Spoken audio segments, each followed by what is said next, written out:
biggest game right here on your new home for Chiefs football. 96.5, The Fan. Nobody in Kansas City has sports like 96.5 The Fan.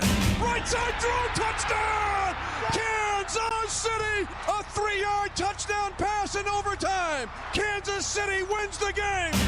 Welcome into The Drive with Carrington Harrison. Back-to-back best sports talk hosts as voted on in the Pitch magazine. Live from the Fan Studios. Here's CDOT. Let's do this. Another day, another dollar, another edition of The Drive. You were listening to The Drive on 96.5 The Fan, 96.5thefan.com, and also the Odyssey app. We have a very busy show planned today. Let me give you the rundown of what we have planned. Coming up in about 15 minutes, we'll be joined by Daniel Jeremiah. He does fantastic work for NFL Network. He also is the color commentator for the Los Angeles Chargers.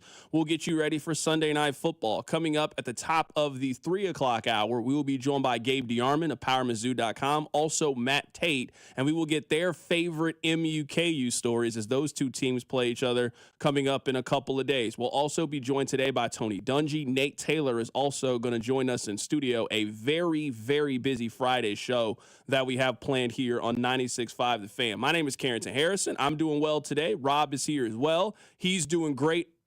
I have on Missouri stuff. Rob has on KU stuff. We ain't really been talking a whole lot today. We haven't been doing a whole lot of speaking today. That lets you know what this weekend means.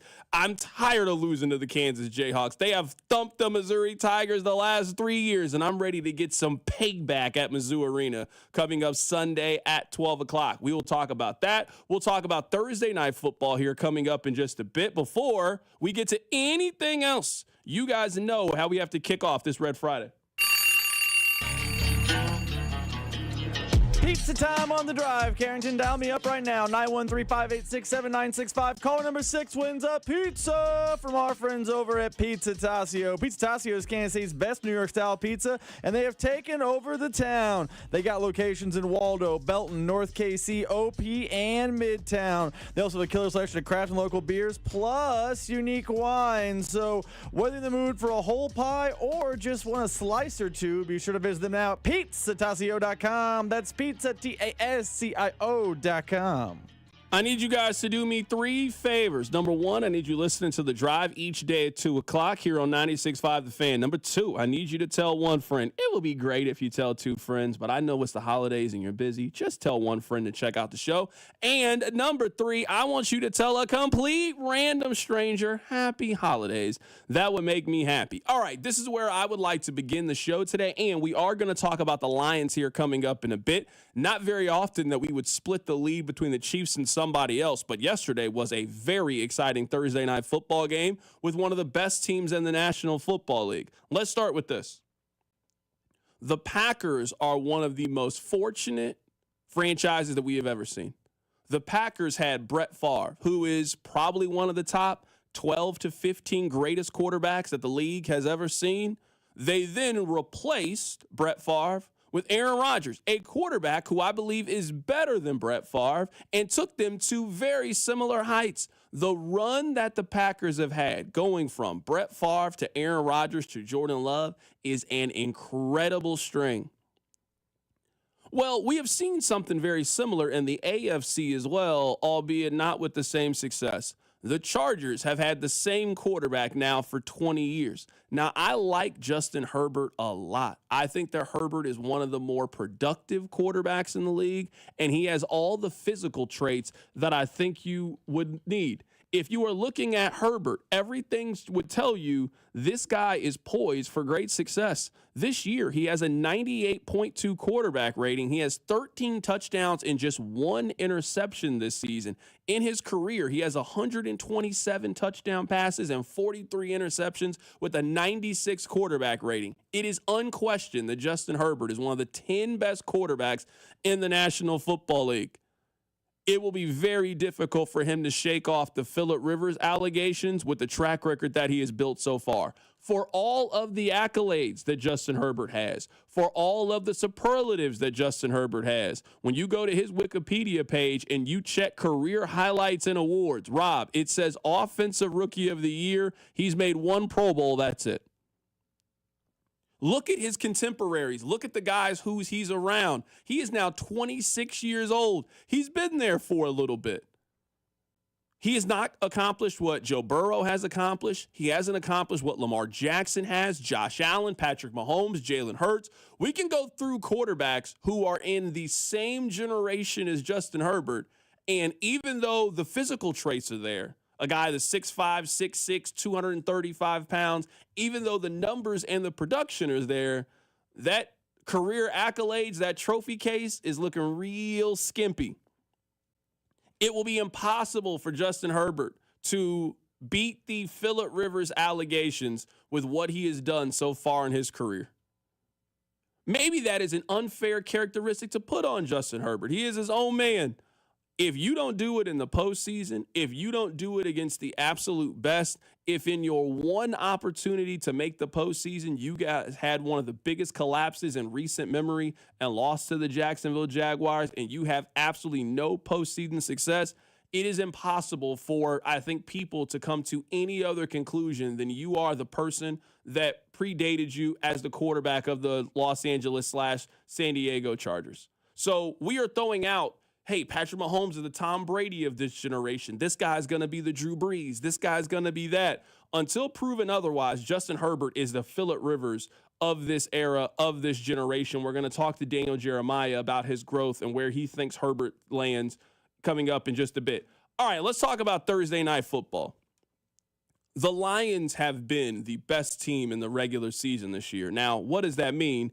Obviously nothing. We'll figure out what that means when we get to the postseason. But there is no denying that since the season started, the Lions have consistently played like the best team in the league.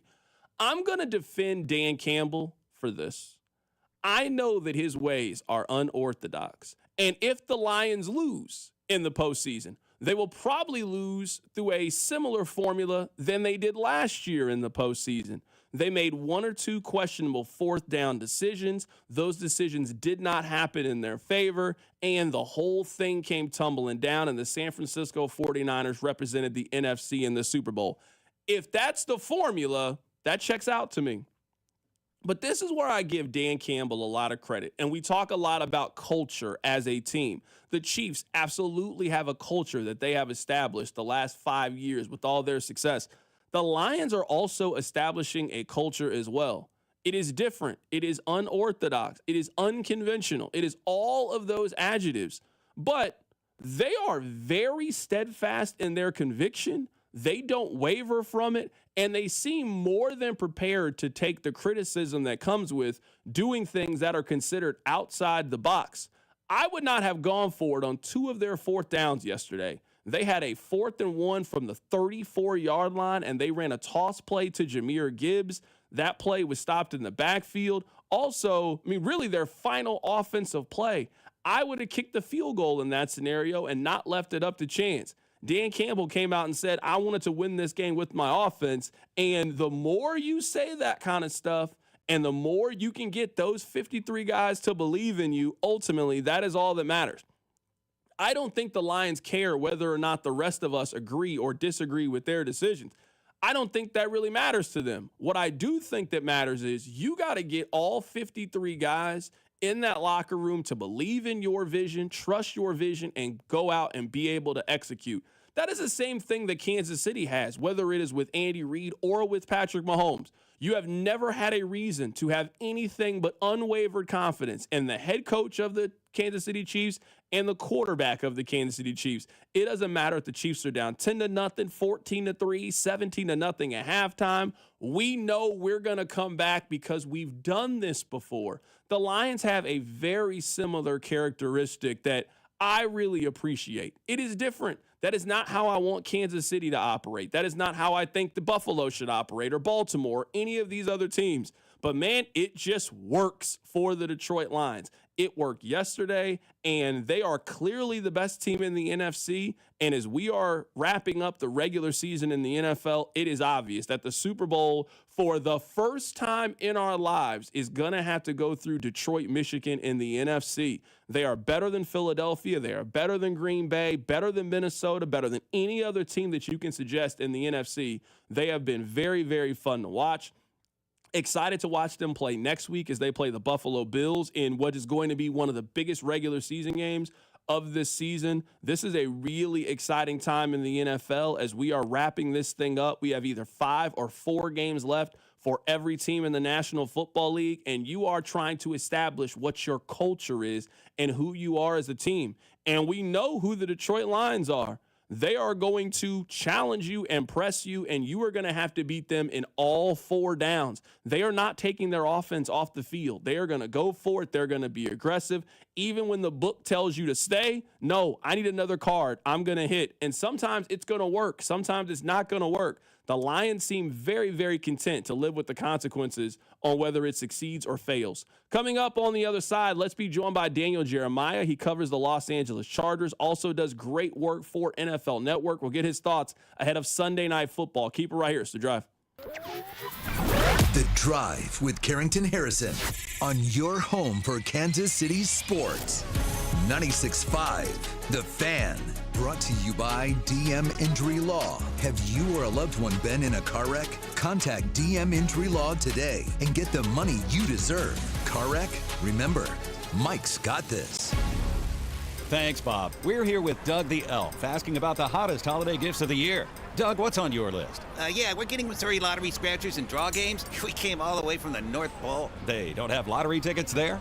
Now Missouri lottery tickets, they created a new millionaire every 8.1 days last year. Woohoo! I just won! But I thought that was a gift. Well, yeah, for me. You heard it here first. Scratchers and draw games from the Missouri Lottery make great gifts for the holidays. Play it forward and play responsibly. Back to you in the studio. This weekend only at Old Navy, get 50% off activewear for the family. Yup, 50% off activewear for the family. Gift everyone their favorite gear for half the price this Saturday and Sunday only at Old Navy. Valid 12, 7, and 8, select styles only. Tune in this week to Kickoff with Boomer and Valenti, where they break down all the headlines in the NFL. Presented by T-Mobile. Head to T-Mobile.com and get a great deal on the iPhone 16 Pro.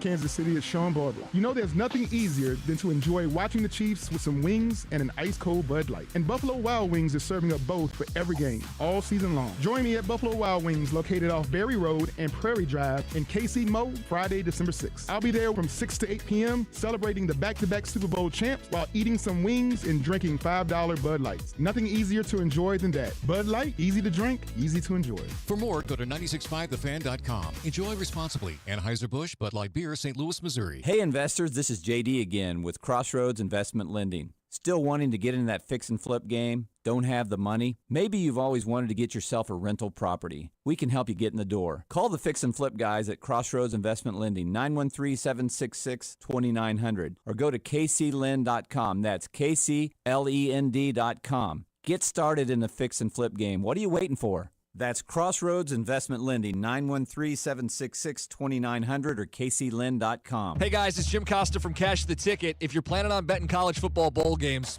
good luck. No, seriously, it's never been harder. And you don't want to be hurting your bankroll. You want to make sure you're doing your homework.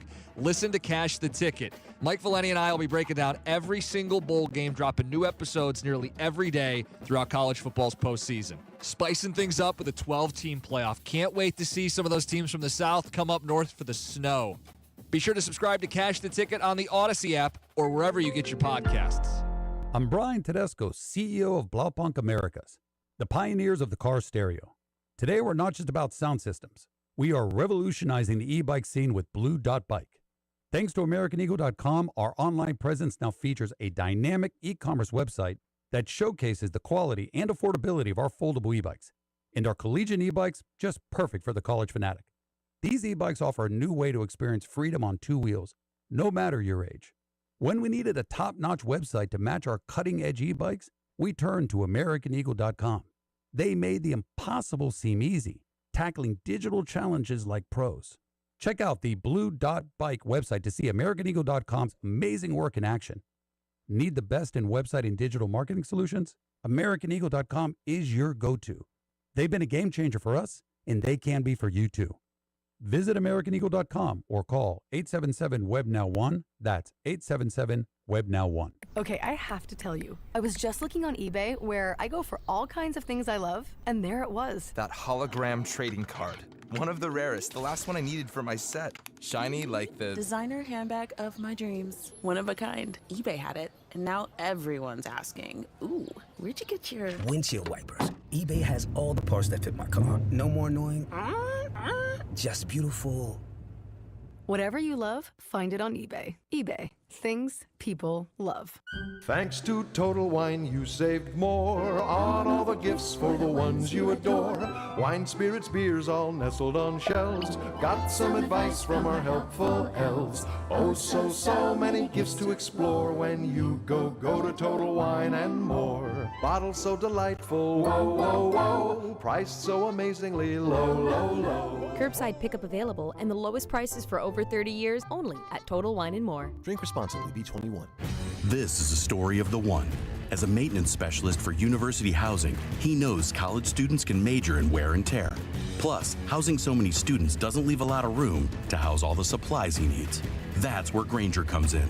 With over 1 million industrial-grade products and fast, dependable delivery, Grainger carries the quality products he needs so he doesn't have to. From a new door hinge to a whole new faucet. Call, click Grainger.com, or just stop by. Grainger, for the ones who get it done. You're listening to 96.5 The Fan from the Mission Plumbing, Heating, and Cooling Studios. Chiefs fans, it's Trent McDuffie. Welcome to The Drive with C-Dot on your home for Chiefs football. 96.5 The Fan. Welcome back into The Drive on 96.5 The Fan. Coming up in about 15 minutes, Rob and I are going to go through some of our favorite memories in the MU-KU rivalry. Those two teams are set to take action on the court again coming up in just a couple of days. We're going to be joined by Gabe DeArmond and Matt Tate coming up at 3 o'clock. But let's head to the phone lines right now to be joined by Daniel Jeremiah. He works with NFL Network. He also is the host of the Move the Sticks podcast. Catch that wherever you get your podcast from. He also is the color commentator for the Los Angeles Chargers. Daniel, happy to have you join us on the show today. Daniel, you have been covering this team for quite some time. You have seen multiple coaching changes. Most recently, you saw the change between Brandon Staley and now going to Jim Harbaugh. What's different about the Chargers now than the last couple of seasons under Staley? Well, I mean, there's a lot of things. I get asked a lot about what would you say is the biggest reason for the turnaround? And it's kind of along the lines of what you're asking. And to me, it's a really well-coached team who, when the talent is equal, they are winning just about every game. There's going to be a couple games where you look out on the field and they're just a little bit short in terms of having the guys they would need to play at that level. But anybody that's been equal in terms of what the rosters look like, he's won. And the reason is because they don't turn the ball over. They don't make mistakes. They don't blow coverages and give up cheap touchdowns. They make you beat them. And if you make mistakes, they'll capitalize on it. And that was evident last week. Kirk Cousins throws the 4 picks. The Chargers don't even get an offensive touchdown and somehow get out on the road with a win. So it's just those little things, the signs of a well-coached team. When you take care of the football and you don't blow assignments, that's a way to win some ball games. I feel like most conversation with the Chargers start with the quarterback and the offense. Let's start with the defense. No team in the AFC has allowed fewer points than this Chargers defense. It feels like they've finally gotten a lot of their key players healthy at the right time. They got a great pass rush, and they have some very solid defensive pieces. How has this defense been able to turn the corner to now be in the conversation of maybe the best defense in the league? Yeah, they've done it by playing together, and they've done it with some key additions in the offseason that weren't marquee additions. You've got the name brand guys, coming back with the 2 edge rushers, even though Bosa and Mack haven't really been healthy. Derwin James has been healthy, and when he's been on the field, has been excellent. Outside of, he missed the first meeting between the teams with the suspension, but he's been excellent. Those are the stars. Everybody knows about those guys, but the key to this defense, second-year players Dayon Henley and Tuli Tuipulotu have taken big strides. Pelotu off the edge, Tuipulotu off the edge. Henley is a off-the-ball linebacker who does actually, kind of reminds me of Tranquil when Tranquil was here. And you guys see what he does with his speed and range and playmaking ability. So he's been excellent. And then you got 2 fifth-round pick corner rookies with Tarheeb Still and Cam Hart, who've played excellent. You go out and get cheap free agents along the defensive line and Poona Ford and Tier Tart. They all are unselfish guys. They play really, really hard. And in terms of the statistics, when you allow that few a number of points, it's because you're not giving up explosive plays and you're playing disciplined. You're tackling well. Those things aren't necessarily all talent things.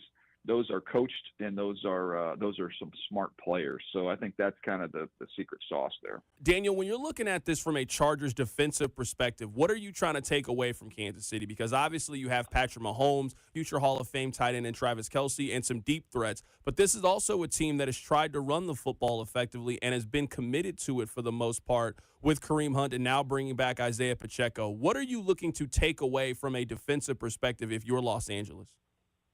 I still think it's Kelce, and I know he's not as dynamic as he was earlier in his career, even last year.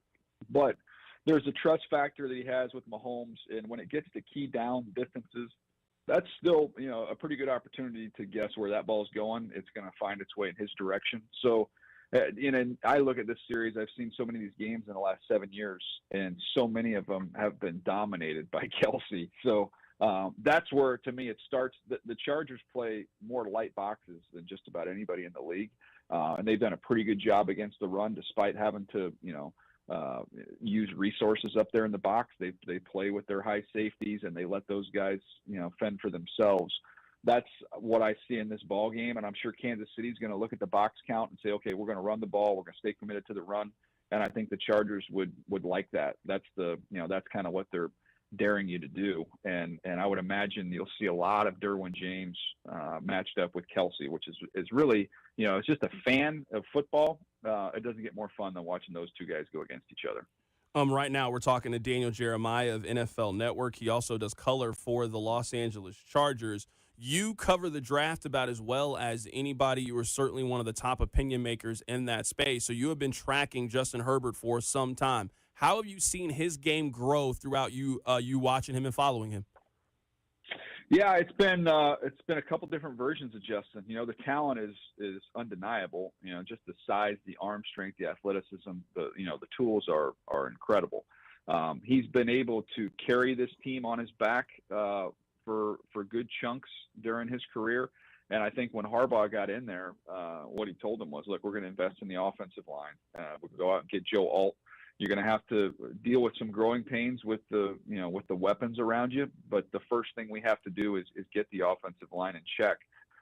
And they're going to have a good defense. So this year, Justin Herbert has not been as dynamic or as explosive. There's no Keenan Allen. There's no Mike Williams. There's no Austin Eckler out of the backfield. But he's done such a good job of adapting and just taking care of the football. Use your legs when you can. We're going to win some lower scoring games. And then once we get into, the future here and this next draft and this next free agency period, they'll start to add some more weapons and some more speed, some more explosiveness to the offense. But I thought it's really been a mature Justin Herbert to understand, the formula for this particular team to win games. And it doesn't involve, a real vertical attacking offense. It involves more protecting the football, run the football, shorten the game, play good defense, and they're kind of winning a lot of these games in the teens. Daniel, you mentioned some of the changes that the Chargers have offensively. J.K. Dobbins has now been placed on IR. What does that loss mean for this offense? Who is going to step up and replace somebody who was playing like a top 10 running back in the league? Yeah, he was playing well. There's a drop off. There's no doubt about it.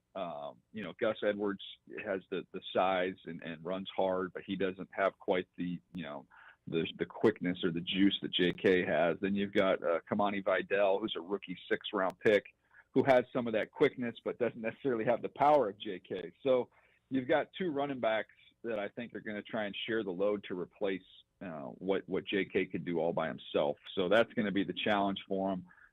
Make no mistake about it, there is a drop-off. They're going to have to try and find some offense in other places. I think, you're going to see a lot of tight ends involved. They roll a lot of different guys through there with Will Dissly, Tucker Fisk, Stone Smart. You'll see a lot of those 2 and 3 tight end sets and try and throw the ball out of those sets, not just run it. I think that'll be that'll be kind of the formula with J.K. Dobbins out of the lineup. I'm really interested to get your thoughts on Ladd McConkey because he's someone that these last, 4 or 5 weeks or so, he has really started to develop and come into his own. He is a player that Chiefs fans are pretty familiar with. I think it was known last year that the Chiefs were going to draft a wide receiver in round 1, and there was definitely a faction of Chiefs fans that wanted them to go get Ladd McConkey. How has he grown over the course of the season? And he seems like somebody who has really hit the ground running in year 1. Yeah, he's their best receiver, and it's not even close. He's well on his way, to hitting the 1,000-yard mark. I think he's on pace for almost 1,200 yards receiving as a rookie, which is pretty incredible. But especially these last few weeks, they're seeing a lot of man coverage as teams have tried to load up the box to stop the run. They haven't really been worried about what's outside with this receiving core, so they've gone man. And McConkey is an excellent route runner. So he's got Justin Herbert's trust, and he's been very productive. Now, unfortunately from the Chargers side of things, he's got a bad shoulder. He hurt his knee in that game against the Atlanta Falcons. So he's been pretty beat up and limited in practice. We'll see, is he going to play on Sunday night? I don't know that. I don't know that for sure at this point in time as we're talking. So if he were not to be out there, it would be a major blow because he has clearly become their top target. And if for those that maybe haven't seen him, if you look at the way Amon-Ra St. Brown is used with Detroit, Ladd McConkey is used very similarly in this offense, and he's a really fun player to watch. Daniel, it kind of feels like the AFC playoff picture is mostly into focus. We still have a very important game between the Broncos and the Colts next week that could potentially eliminate Indianapolis if they lose. It feels like the Chargers are going to make the postseason. Could you see the Chargers being a dangerous out for one of those contending teams, a Kansas City, a Buffalo, a Baltimore? Well, they've played everybody tough, so this will be a question that'll be better answered after Sunday night. You go to the team with the best record, the defending Super Bowl champs on the road. If they, can stay in that ball game like they did in the first meeting and give them a good fight, I think you'll have your answer. But they have, much has been made. They haven't played a ton of winning teams this year. They've handled those teams, those poor teams consistently. They've had a chance to go against Pittsburgh, Kansas City, Baltimore. All those games have been fourth quarter games. They've been right there. They lost all 3 of them. So they get another opportunity here against Kansas City, and then in a few weeks, Thursday night at home against Denver. So I think we'll know that. I think we'll know that answer. But right now, they've been good enough to play with those teams. They haven't been good enough to knock those teams off.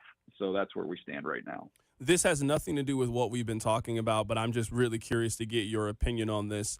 In all your years of scouting, who is the player that made you feel the oldest? I asked this because I was just watching a college basketball game, and Peja Stojakovic's kid is now playing college basketball. That I'm sitting there thinking, whoa, maybe I've now gotten to this old part. I loved Matt Leinart at USC. His kid just committed to play quarterback at SMU. More of these things are starting to happen. When did this happen to you scouting, that you knew someone's father and now you're scouting his kid and his chance to go to the draft?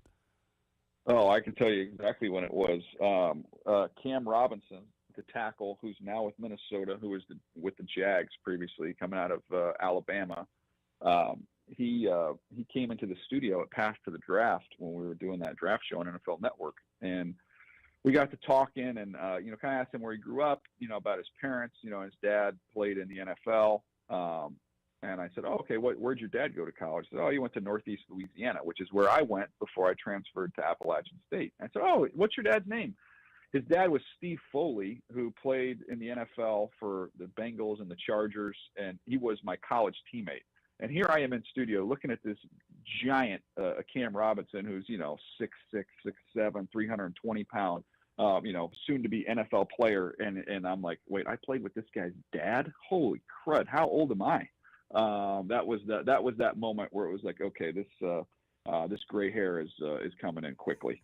Daniel, I'll get you out of here with our final question. We always ask the opposing commentator this. Give me your Chiefs win if scenario. Give me your Chargers win if scenario. I'll say the Chiefs win if they can find some explosive plays. If they can hit a couple big ones. They did that in the first meeting. That's really the difference in that ball game. They hit one big play down the field. So I'll say if the Chiefs get three. I'll say 3 completions over 20 yards. I'll get pretty specific. They hit 3 of those, they'll win the ball game. And I'll say the Chargers win the ball game if they run for over 100 yards. They've got to shorten the game. They've got to win the line of scrimmage. They weren't able to do that in the first meeting. They didn't run it as well as they would have liked. So I would say that's going to be the key on the other side. That is Daniel Jeremiah joining us on the show today. He does fantastic work for NFL Network. He is one of the best draft analysts out there. Check out his podcast, Move the Sticks. Get that wherever you get your podcast from. He also does color commentary for the Los Angeles Chargers. We have a big Sunday night football game between 2 of the best teams in the AFC. Daniel, I really appreciate your time, really appreciate your work as well. Thanks a lot for hopping on today. I appreciate it. Enjoy the game Sunday night. Absolutely. That is Daniel Jeremiah joining us on the show. We'll get back to Chiefs and Chargers here coming up in a bit, but I do want to talk a little bit of college basketball. Missouri plays Kansas this Sunday at 12 o'clock. You can catch that game over on ESPN2. It actually lines up pretty good. The Chiefs don't play until Sunday Night Football, so you can have, if you have a multiple TV setup, have the NFL on, have a little MUKU on, maybe do some family time stuff for the 325 game during Bills and Rams, and then get ready for Sunday Night Football, Chiefs and Chargers. What I would like to do before we get back to very serious football things is I want to take you guys down a trip down memory lane. Now, I was actually at a couple of these games, and let me tell you, these are memories that I'll hold near and dear to my heart. I have only been fortunate enough to storm the court just one time in my life. I've been a part of some field stormings before. Missouri stormed the field last season against K-State. I went down there with my sister, took a picture. It was a great time. I've done that a couple of times. Rob, just one time in my life have I ever been in attendance when the kids ran on the floor. It was at a MUKU game. Zaire Taylor, Tiger legend. Taylor, Zaire Taylor tries to win it. 1.3 seconds left. Let me take you down another trip down memory lane. The most intense sporting event that I have ever been to is what still to me is the final game between Missouri and Kansas. I know they've played since then, and Rob's going to tell you about some game that maybe or maybe didn't happen, where a block happened that really was a foul call and some questionable officiating. I don't refer to that game. I don't remember that game. But I remember it like it was just yesterday. Missouri fans, you know the story I'm about to tell. That week was the same week that Doyle Green Beckham had committed to play football at Missouri. So Missouri got the #1 high school football recruit. I would say for the most part, that actually ended up working out for Missouri. And then later that week, they had the Kansas Jayhawks coming into town. I saw one of the wildest things I'd ever seen in my entire life up to that point. Rob, you remember the tickets were pretty hard to come by for this, and it was a pretty expensive ticket. I saw a scalper hold up 2 tickets. He didn't even say how much the price was for these tickets. I saw a man in a very nice peacoat who had a very attractive woman with him, said, "Those 2 tickets are mine." Didn't ask any questions, didn't know where they were. I heard the scalper say $500. I saw that man not bargain, not haggle, not do any of those things. I saw that man grab his wallet, give him 5 crisp $100 bills, grab his tickets, grab his lady's hand, and walk into the game. And let me tell you, it was tense. KU won the last game at the Hearn Center. They were potentially going to win the last game that they were ever going to play at Mizzou Arena. I never thought the Jayhawks were going to go back to Mizzou Arena. Eventually they did. But let me tell you that it was one of the greatest sporting events that I've ever had the privilege of attending. Marcus Didman, you can always drink for free in Columbia because of this moment. 26 already for Denman. He'll launch. He'll hit. He feels it. He feels it. He feels a good timeout by Bill Self. I want to play one more cut for you guys. This is the last one, and then we'll get back to football, and we'll get back to Sunday Night Football and all of those things. I was in high school when this last memory happened, and I saw 2 Tiger legends. Now, one of these guys didn't play for Mizzou, but you know what? He's still welcome. Christian Moody because I saw him go up there and I saw him laying bricks for the KU Jayhawks at the free throw line. Looked like Nick Anderson back in 95. Brick. And I saw Thomas Gardner, another Tiger legend, take those opportunities and defeat the hated rival, the Kansas Jayhawks. 0.4 seconds left. Missed the first one. Okay. Kansas can still get the tip. Moody with one more. Trying to win it by breaking the tie. On the way. He missed it. He missed it. Make your free throws, kids. Thank you so much for being a part of this. I just wanted to give you guys 3 of my favorite memories between these two teams. And I'm hopeful, as Rob, the Ticket Ferry came through. Shout out to the Ticket Ferry. I will be in attendance for Sunday's matchup between Missouri and Kansas. I'll be there with my foam finger. I might even get a little bit of face paint there to let you know that this means business. I'm tired of watching Missouri lose to Kansas in basketball. I am. I'm tired of it. I was in attendance last year when Missouri played at Allen Fieldhouse, and it was fun for about 15 minutes, and then it stopped being fun. I felt like Petey from Remember the Titans. The game was then 0 fun, sir, for the entire second half. Rob is texting me during the game. Don't talk to me. If it ain't show business, don't talk to me about it during the game. I know what you're trying to do. I was there the last time that these two teams played at Mizzou Arena. Not the time back in 2011. I mean the one from a couple of years ago. Rob, let me tell you my day. I got there and I was in a good mood. I really was. I was in a great mood. I was excited. Again, I never thought the KU would ever come back to Columbia. I did think eventually they would play again because all these rivalries renew themselves. I thought they would only agree to play at Sprint Center every year and they would kind of do what Missouri and Illinois does. So I never thought they would be back at Mizzou Arena. I was so excited to go. I went out before. I was taking shots with Missouri fans. We were eating and laughing and telling stories. Oh, it was great. You know how, and you're a Chiefs fan. I know some of you act like, the pre-Mahomes years didn't happen. I was around for those too. You definitely got your point where you weren't drunk, but you were feeling good going into the game. And you knew your team was going to lose, but you really started convincing yourself that today was going to be special. I'm talking to myself, man, I'm tired of Kansas, man. They coming in here, Missouri undefeated. We about to beat them. I remember how that game started like it just happened. I remember Jalen Wilson got a quick bucket. Grady Dick got a quick bucket. I looked at my friend and I said, Missouri about to get blown out. What do you mean? The game just started. I watched a lot of basketball in my life. You didn't see how easy those first 2 baskets were. They're about to thump Missouri. Oh, I was right.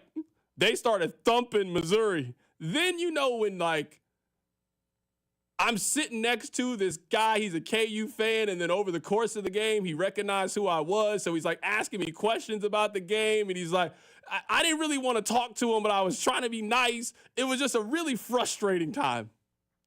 I don't want that to be my experience on Sunday. I'm hopeful. I swear to you guys, I'm hopeful. I think Missouri can keep it close. I think they can keep it competitive. I think the game can be fun. That's all I want, ultimately. I want the game to be fun. That's how I remember it as a child. I remember the game being fun. It ain't been fun the last couple of years, but you know what? I think that's changing on Sunday. I think Missouri's going to surprise you guys. I think this game's going to be competitive, Rob. I'm smelling an upset. I think the Tigers got a chance of knocking off the Jayhawks. They're weak. I just watched them the last game. They're weak right now. You got to pounce. You got to attack. Do you remember what happened the last time Came went to Columbia? That time you were feeling yourself, taking shots with fans, and you told your buddy about that? Do you remember the under-16 media timeout I texted you? Having fun? Having a good time in Como? That's what I mean. You be doing a lot of nasty work. You're supposed to be my brother.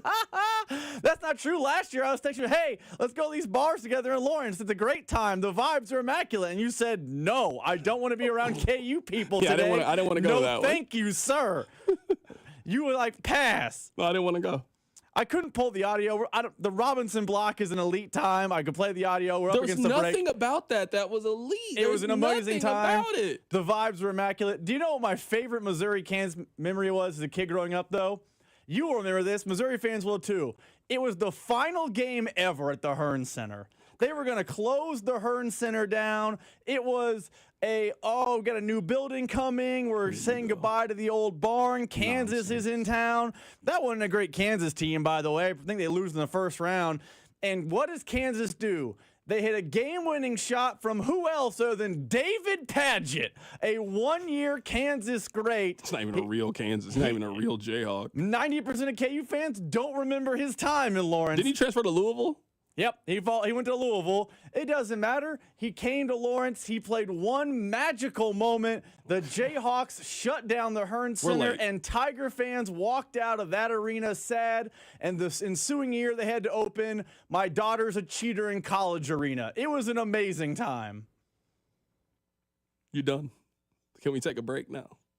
I just want to make sure that we're on time here. I just want to make sure. That's what's most important in this segment is that we get to commercial on time. And I don't want any more of your commentary on this basketball game. I'm smelling an upset. We'll see if Rob and I can come together to give you guys a parlay. We'll give you one college football one. We'll give you one NFL one. We'll also get back to Chiefs and Chargers. Keep it right here. It's The Drive on 96.5 The Fan.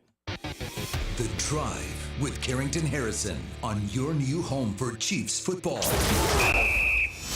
96.5 The Fan, brought to you by DM Injury Law. Have you or a loved one been in a car wreck? Contact DM Injury Law today and get the money you deserve. Car wreck? Remember, Mike's got this. Kansas City. On Wednesday, December 11th, All Elite Wrestling presents Dynamite and Rampage. Get the gift of the greatest professional wrestling in the world this holiday season and experience the excitement as AEW arrives in Kansas City for the first time ever. Are you ready for some Dynamite tonight? AEW Dynamite and Rampage from T-Mobile Center in Kansas City, Wednesday, December 11th. Tickets on sale now at AEWTIX.com. Hey, let me tell you guys about my friends over at The Other Place. We've got some very important games in Kansas City. So whether it's college basketball, it's championship week in college football, or it's Sunday night football, make The Other Place your headquarters this weekend with some great game day specials. They got 14-inch two-topping pizza for $12, 8 wings and a basket of tots for $12. Plus, you can get a $4 domestic cup. The Other Place has enough televisions and big screens that you will not miss a second of the action, with the best game day atmosphere in the city, amazing specials, and some of the best pizza in town. Stop by any one of the Area 5 locations. Make The Other Place your home for college basketball, your home for college football, and also Kansas City football.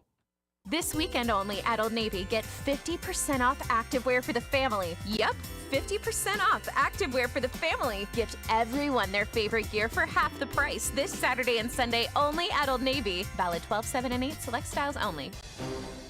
Tune in this week to kick off with Boomer and Valenti to hear the Sims Spotlight featuring Super Bowl winning quarterback Phil Simms. Brought to you by Balance of Nature. Balance of Nature supplements. Changing the world one life at a time.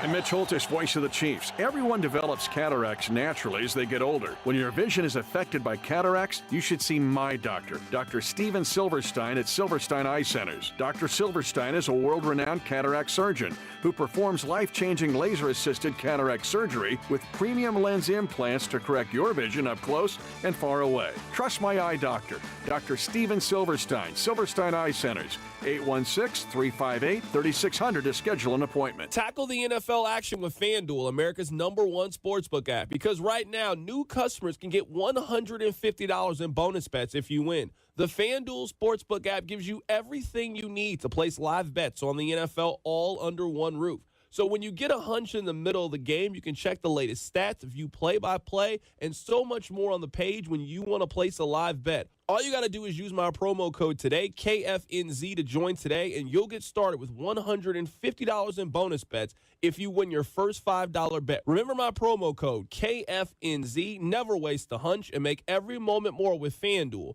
an official sportsbook partner of the NFL. 21 and present in Kansas. First online real money wager only. $5 first deposit required. Bonus issue is non-withdrawable bonus bets which expires 7 days after restrictions apply. See terms at sportsbook.fanduel.com. FanDuel is offering online sports wagering in Kansas under agreement with Kansas Star Casino, LLC. Gambling problem? Can help us your best bet. Call 1-800-522-4700. Visit ksgamblinghelp.com. You hear that? That's the sound of another year counting down. Another year missing your revenue goal. Another year wondering why your marketing isn't more effective. Another year worried about next year. The clock is ticking, but you still have time. Time to contact the experts at Scale Marketing.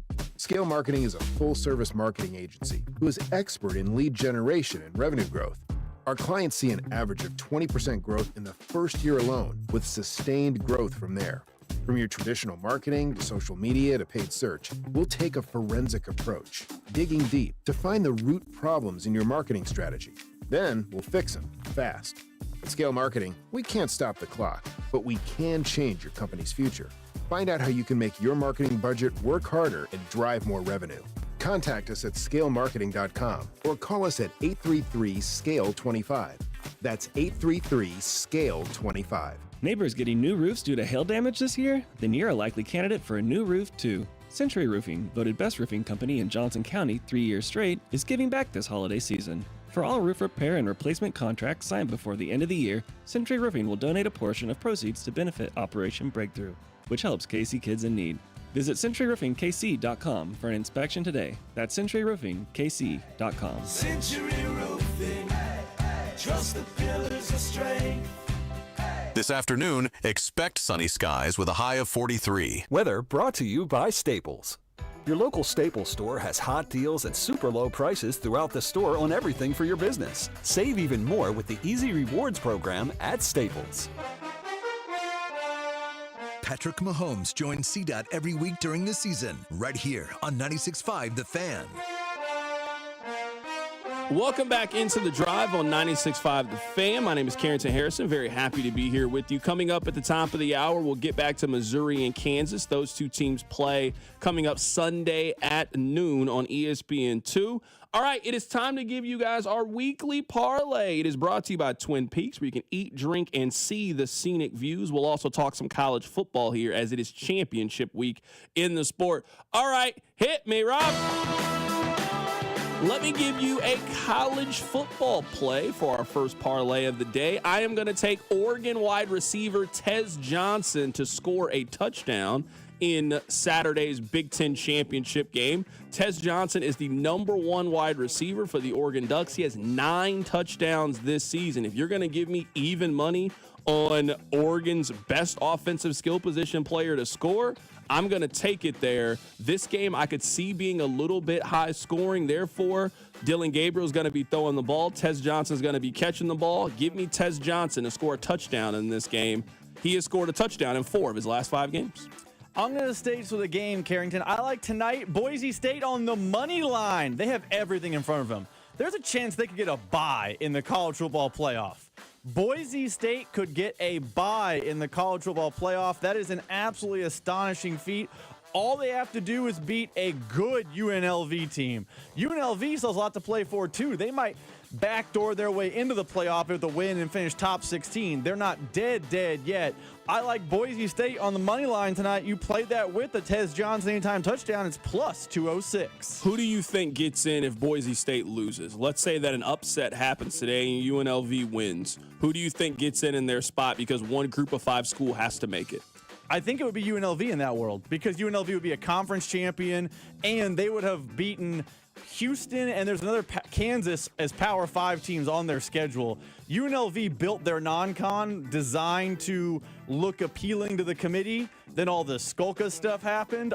I could see UNLV as a conference champion getting in with a win tonight, but I don't see that happening. I think Boise gets it done. You know what? I actually like UNLV on the money line here. That's what I would take. I would take them at plus 155. I just feel like something odd's going to happen this weekend, and that would certainly be the biggest thing to shake things up.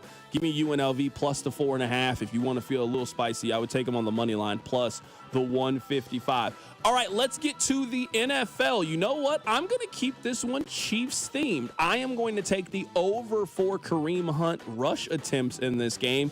Right now, you can get it at 8.5. You also can get it at plus money, plus 108. Both he and Isaiah Pacheco both got 7 carries in the matchup against the Las Vegas Raiders, and the Chiefs threw it 46 times. I think we see the Chiefs get back to their style, being more balanced.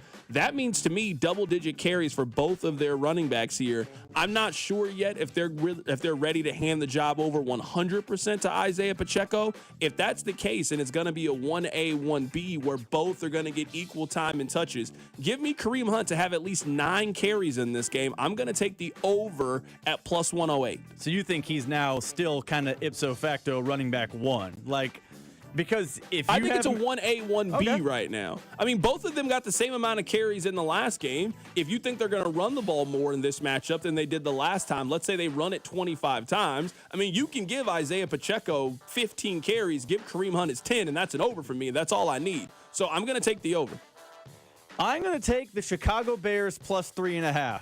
They are headed west to take on the San Francisco 49ers. But Carrington, what seems to always happen in football when you fire your head coach?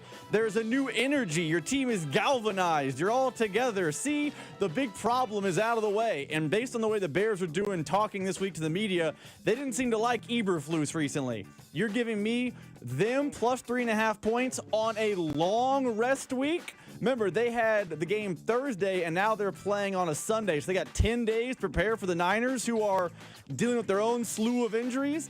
I like the Bears plus 3.5. Play that with Hunt's rushing attempts over our friends at FanDuel, and it is plus 311. All right, let's go through our parlays one more time. I'm going to take Tez Johnson plus 100. What do you have, and what are the odds? I have Boise State on the money line. That's plus 209. And for the NFL on Sunday, I'm going to take the over on rush attempts for Kareem Hunt. I'm going to take him at plus 108. What do you have? I have the Bears plus 3.5, and that is plus 311. All right, so if you guys want to play either one of these parlays, you certainly can. Our weekly parlay is brought to you by Twin Peaks, where you can eat, drink, and see the scenic views. Let's talk a little college football here as we are heading into championship week in the sport. We have a handful of championship games coming up this weekend. You just mentioned one of them. That is tonight. We actually have a couple today. We have UNLV playing Boise State. We also have Tulane playing Army. Army has had a very, very good season. I'm actually really excited for next week's Navy-Army game. It's the best one that I can remember in quite some time. And then you have the big boys, Iowa State. They play Arizona State. That game is in Dallas, Texas. That game is at Jerry World. I think Arizona State wins. I actually would feel pesky enough I would bump the spread up a little bit. Arizona State, I think, is better than Iowa State. I also think they're playing better right now. I think Arizona State takes care of business. I think Arizona State is going to the college football playoff. We have Georgia and Texas. Can you explain to me how Texas is favored in this game? We saw these two teams play, and Georgia beat them on the road. And, I mean, maybe Georgia is 100% in, but they would have 3 losses in this scenario. Like, we're 100% certain that Georgia doesn't need this game to win. It doesn't make sense to me how Texas is a 2.5-point favorite in this game. I saw that Georgia, it wasn't fluky. They just beat up the Texas offensive line. Why would that change in this matchup? I'm surprised that Texas is favored in this game, so I'm going to take Georgia on the money line as well. We have the nightcap between Penn State and Oregon. I just don't trust Penn State to win a game of this magnitude, so I'm going to take Oregon to win that game as well. And I think that Clemson's going to pull off the slight upset in the ACC championship game. I think Clemson's going to the playoff. Wow, so you have Miami and SMU is out in that world, and Clemson in. Wow. The other thing about the Texas-Georgia game, which doesn't make any sense to me, and I will probably be betting Georgia with the points, is I know it's a neutral site. Like, I'm air quoting neutral. It's the Georgia Dome or whatever it is, the Mercedes-Benz. That is in Atlanta. Do you know what Atlanta is? A Bulldog hangout. That'd be like if when KU gets to play the Sweet 16 games in Kansas City. Yeah, it's technically not in Lawrence, but it's basically a home game. You're telling me Texas has to go on the road with the lesser offensive line after an emotional game last week where Georgia then gets an extra day of rest too, because remember they played on Black Friday? I do not, for the life of me, understand that Georgia-Texas line. So I will be betting the dogs because there is no rhyme or reason for what's happened there as far as Vegas is concerned. Coming up at the top of the hour, we are going to be joined by Gabe DeArmond of PowerMizzou.com. We're also going to be joined by Matt Tate. Let's get some MU-KU stories. We're also going to be joined by Tony Dungy in the 3 o'clock hour as well. We will get back to Sunday Night Football between the Chiefs and the Chargers. Keep it right here. You're listening to The Drive on 96.5 The Fan. The Drive with Carrington Harrison on your new home for Royals baseball. 96.5 The Fan. Brought to you by DM Injury Law. Have you or a loved one been in a car wreck? Contact DM Injury Law today and get the money you deserve. Car wreck? Remember, Mike's got this. Get in zone, AutoZone. Welcome to AutoZone. What are you working on today? Thinking about gas mileage. You know, changing your oil with a full synthetic oil like Pennzoil Platinum can help your engine get more miles. Right now, you can get 5 quarts with an STP Extended Life Oil Filter for only $35.99.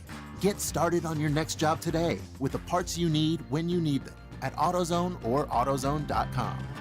Get in zone, AutoZone. Restrictions apply. Wesley Financial Group is not a law firm. If you own a timeshare and you want out, you need to get the facts. Wesley Financial Group and its founder, Chuck McDowell, have helped over 40,000 families cancel their timeshares permanently, and he may be able to help you too. Call right now. Chuck will send you a timeshare exit information guide free explaining how your timeshare works and all your options for cancellation. You want to call Wesley Financial Group, 800-761-0000. That's 800-761-0000. Once again, 800-761-0000.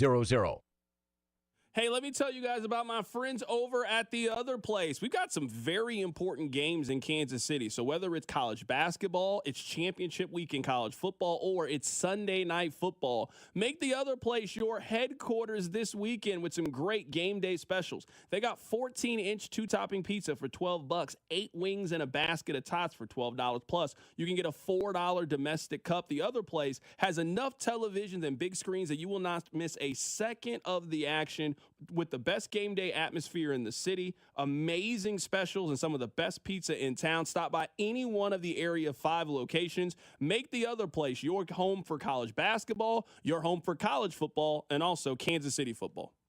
Men, it's the holidays, the season of all kinds of hustle and bustle. But if your energy is down, if you aren't sleeping well, if your sex drive is MIA, and you just don't feel like the guy you once were, maybe it's tough to get excited for all the holiday cheer.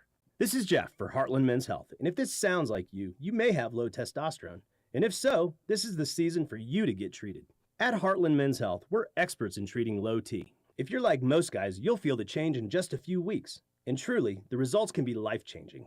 You'll have improved mental clarity, your energy will kick up, your workouts will be better, your sleep patterns will improve, and your sex drive will likely heat up as well. So call us, and don't go through another season with low T.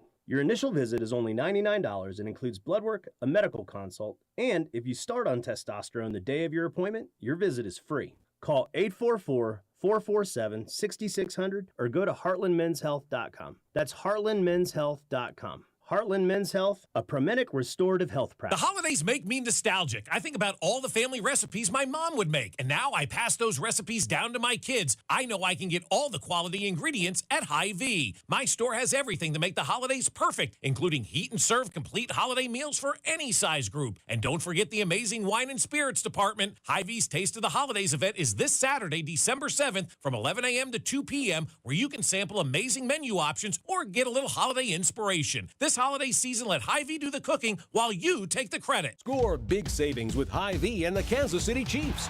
Big points mean even bigger savings. Just shop Hy-Vee the day after a game and earn a fuel saver discount equal to the Chiefs score and based on the amount you spend. If the Chiefs score 42 points, you save 42 cents a gallon with any $42 purchase. The more we score, the more you save. Win or lose, everyone scores the day after a Chiefs game only at Hy-Vee. Offer good in store and online. Some restrictions apply. See store for details. Twin Peaks is the best in the game. Here, it's bigger game days and bolder fight nights. I mean, where else can you find a scratch kitchen that always comes in clutch every day from lunch to late night? Only at Twin Peaks, the #1 sports bar. You could win an ugly sweater every Friday in December at 7 p.m. Get to the lodge to see how to enter to win. Plus, score free chips and queso when you come wearing an ugly sweater to celebrate National Ugly Sweater Day. Available all day on Friday, December 20th. Life insurance. Why are you putting it off? Can't afford it? Too much hassle? Think you don't need it? There's lots of excuses for putting off life insurance. But if you weren't there, who would pay the mortgage and other bills? With Ethos, you could be covered in 10 minutes and boom, family protected. Ethos, fast and easy online term life insurance. Up to $2 million in coverage with no medical exam. Some policies as low as $1 a day. Answer a few health questions and get your free quote at tryethos.com. That's tryethos.com. This is the story of the one who, as a maintenance specialist for a historic high-rise, knows that vintage charm historically needs constant attention. Which is why, when it's time to upgrade turn-of-the-century mechanicals, they turn to Grainger. With easy access to 1 million-plus products and the scale to deliver when and where you need them. The right tools and supplies are never far away. So the one can keep that vintage building running like new. Call, click Grainger.com, or just stop by. Grainger, for the ones who get it done. Arvest Bank, believing in the power of serving others. Arvest Bank believes in the power of serving others. That's why we're committed to supporting those who serve our communities. We believe that all communities deserve a financial partner who cares. Arvest, we believe.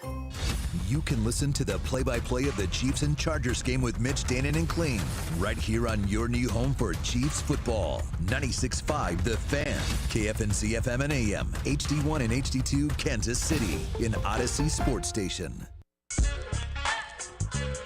I am very happy to be joined by our next guest, Gabe DeArmond of PowerMizzou.com. Certainly had a busy week on their website with National Signing Day, but let's shift our attention to basketball as Missouri plays host to KU on Sunday at noon. Gabe, happy to have you pop on today, man. Thanks a bunch. Yeah, no problem, Carrington. What's up, man? Gabe, you grew up with this rivalry. You have covered this rivalry for some times. What is your favorite MU-KU basketball moment? I mean, it is impossible for me to top 2012, where Marcus Denman goes off and beats KU here, and then KU comes back from whatever it was, 21 down or whatever, in Allen Fieldhouse 2 weeks later. I have said over and over, if you just walked into those two arenas and you did not care who won, college basketball couldn't possibly be better than those two games. And I was, and I think a lot of other people were too, actually disappointed when KU lost to Baylor in the Big 12 tournament that year, and we didn't get round 3 in the Big 12 title game for kind of the ultimate, rubber match in Missouri's last year in the Big 12. Gabe, can you tell us how this rivalry came to be? Because Missouri has been wanting to resume this, but Kansas has always been pretty standoffish. And then one day it was just like, wait, they're going to play each other, and it's not just going to be a one-off. Like, they're agreeing to a series with one another. What do you think got the ball rolling to get back to the point that MU and KU are playing again? I mean, the ultimate answer is that Bill Self finally said, yeah, well, we can do it. Why? I don't know, because I don't know the inner workings of the Kansas athletic department, but that's why it didn't happen for a while, and why it ultimately did happen is that Bill finally signed off on it. I think it probably has a lot to do with, a lot of changeover at Missouri and just passage of time, and it was the people who made the decision to leave the Big 12 weren't here anymore. So I think that probably was just eventually finally okay for Kansas to admit, hey, this is fun. It matters to our people also. So, yeah, let's go ahead and do it. So, Rob, my producer, you just talked to him. He doesn't think that this game has a lot of juice, but I also think that's coming from the perspective of he is a KU fan, and their team has just pummeled Missouri the last couple of times. You are a Missouri fan. You're an alum. You cover Missouri. Where would you rank, I guess, the juice for this game? Is there a lot of buzz and anticipation for Sunday's matchup? Carrington, this is the third radio interview I've done today, and it's the first one that started with basketball.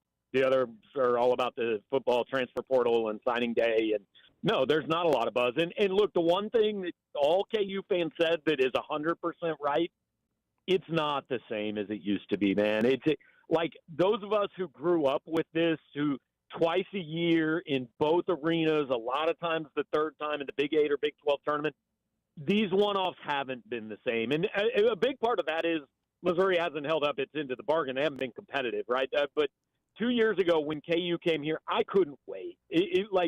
I was counting down to that thing for a month. It was just, it brought back all the memories of Thomas Gardner and Marcus Denman and Thomas Robinson and Christian Moody and Jock Vaughn and all of it. I thought this is going to be so great. And the 90 minutes leading up to tip-off was because there were a lot of fans that felt the same way I did. And then the game started and it just wasn't the same. And part of that is, KU, won that game by 40 points or whatever the final margin was. But it doesn't mean as much, because you're not – Missouri winning this game absolutely would be huge for Dennis Gates and would be a huge thing in this season and all that. But ultimately, it's not a league game. It's not the same as it used to be. So I agree. There's not. Look, they'll be excited. They'll sell it out. But I think a big part of it is the students can pretend they know, but they don't know, man. I was a student when Corey Tate beat that 97 Kansas team in double overtime. It was Kansas's only loss until they lost to Arizona in the Sweet 16. And, Sunday's not like that. And these kids haven't grown up with Norm and Larry Brown and Roy and all the stuff that all of us grew up with. So it's not the same. Last question here, Gabe. You have watched every dribble of Missouri basketball this year. I don't know if that's a good thing or a bad thing, but you have. You watched a lot of Missouri basketball this year. Tell me how Missouri keeps this game close. At this point, it is not realistic to me to think that Missouri can win this game. Like, they have to prove it against KU, and they have not the last 3 times that they've played this team. How can they keep this game close and competitive? We're going into the final 5 minutes. That building is rocking. Yeah, I think, first of all, the obvious thing is Kansas has to be a little off. If Kansas comes in here and plays well, Missouri's losing and probably losing by 20. That's just, that's the gulf between the programs at this point in time. Missouri's going to have to hit shots. They're going to have to force turnovers and get easy baskets. And honestly, it wouldn't hurt if they make Hunter Dickinson mad enough that he kicks somebody and gets kicked out of the game again. That is Gabe DeArmond of Power Mizzou joining us on the show. Gabe, look at this. We are the only interview today. I don't have any football question for you. It's all basketball today. It's very unusual, man, but I appreciate the change of pace. Absolutely. That is Gabe DeArmond of Power Mizzou joining us on the show today. That was the MU perspective. Let's get to KU's perspective with Matt Tate. Matt, happy to have you on the show today, man. It's been a while. Yeah, man. Good to hear from you. How you been? I'm doing great, man. Let's just start with this. I asked Gabe this question. I'll ask you, what is your favorite moment in the rivalry between MU and KU? Wow. I wasn't ready for that one. The last game at the field house before it all broke and Mizzou went to the SEC was great. I think the reason is, obviously, KU fans love it, and they won that game. But the comeback was big time. That was a national runner-up KU team. That was a Missouri team that I picked to go to the title game. You're talking about 2 of the best teams maybe that the rivalry has ever seen as well. So just the energy in there, the moment, all of that. The Christian Moody missing a couple of free throws over there was a memorable one. It's not necessarily pro KU by any means, but that's what makes the rivalry great. Even if you're on one side or the other, you remember the other things, even if they went against you. So top of my head, those would be a couple that jump out, especially from a basketball perspective. Right now, we're talking to Matt Tate, getting his perspective on KU and MU, the matchup that's coming up on Sunday between these two teams. Matt, you know Self about as well as anybody. Can you just take us into what you think the first practice was like after the game against Creighton? Now, everybody in college basketball is going to have those nights, but something tells me they did a lot of running and Bill did a lot of yelling. You know what? 10 years ago, yes. But I bet today, because they were off yesterday, so I bet today it was probably, pretty mellow. You hear all the time from former players and even from Bill himself, those guys that played for him 10, 15 years ago look at what's happening now and they say, man, you've gotten soft. So he laughs at that. I think age does that to a person. He had a couple of health scares. So I would imagine it was pretty chill. I would imagine it was also pretty pointed. They know that if they go play like they did at Creighton in a rivalry game, in an atmosphere that's going to be tough, just like Creighton was, and it'll be way tougher than that. They know that if they play like that, they'll lose the game. So it was probably very direct, but I would imagine he didn't get his blood pressure up too much because he just doesn't do that as much anymore. He's got it in him, but it's not the norm by any means. Matt, you are as plugged into KU fans as anybody. Rob is a KU fan and alum. He's a season ticket holder for football and basketball. He doesn't think that this game has a lot of juice, certainly not compared to what it was.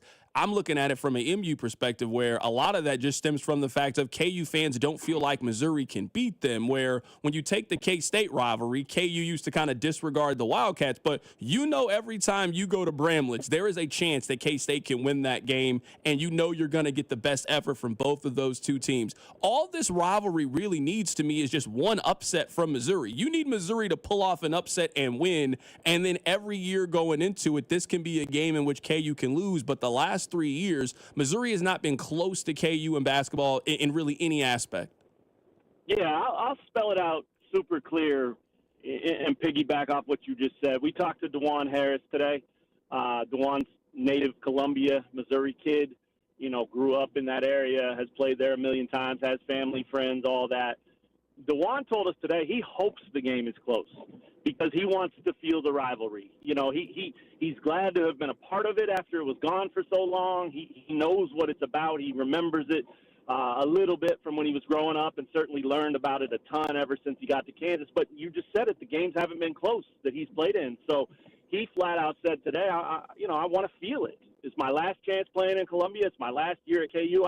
I would love to feel what this thing is about. So, I don't think he wants to make it so close that they maybe lose, but I think that's pretty telling of where it's at right now, that you got a guy on a team that has dominated the series lately, hoping that it's a little bit closer so he can just have some fun. So you're exactly right. I mean, I think that KU fans certainly treat it with the reverence that it used to have, and they get up for it because they hate the other side. That's never going to go away.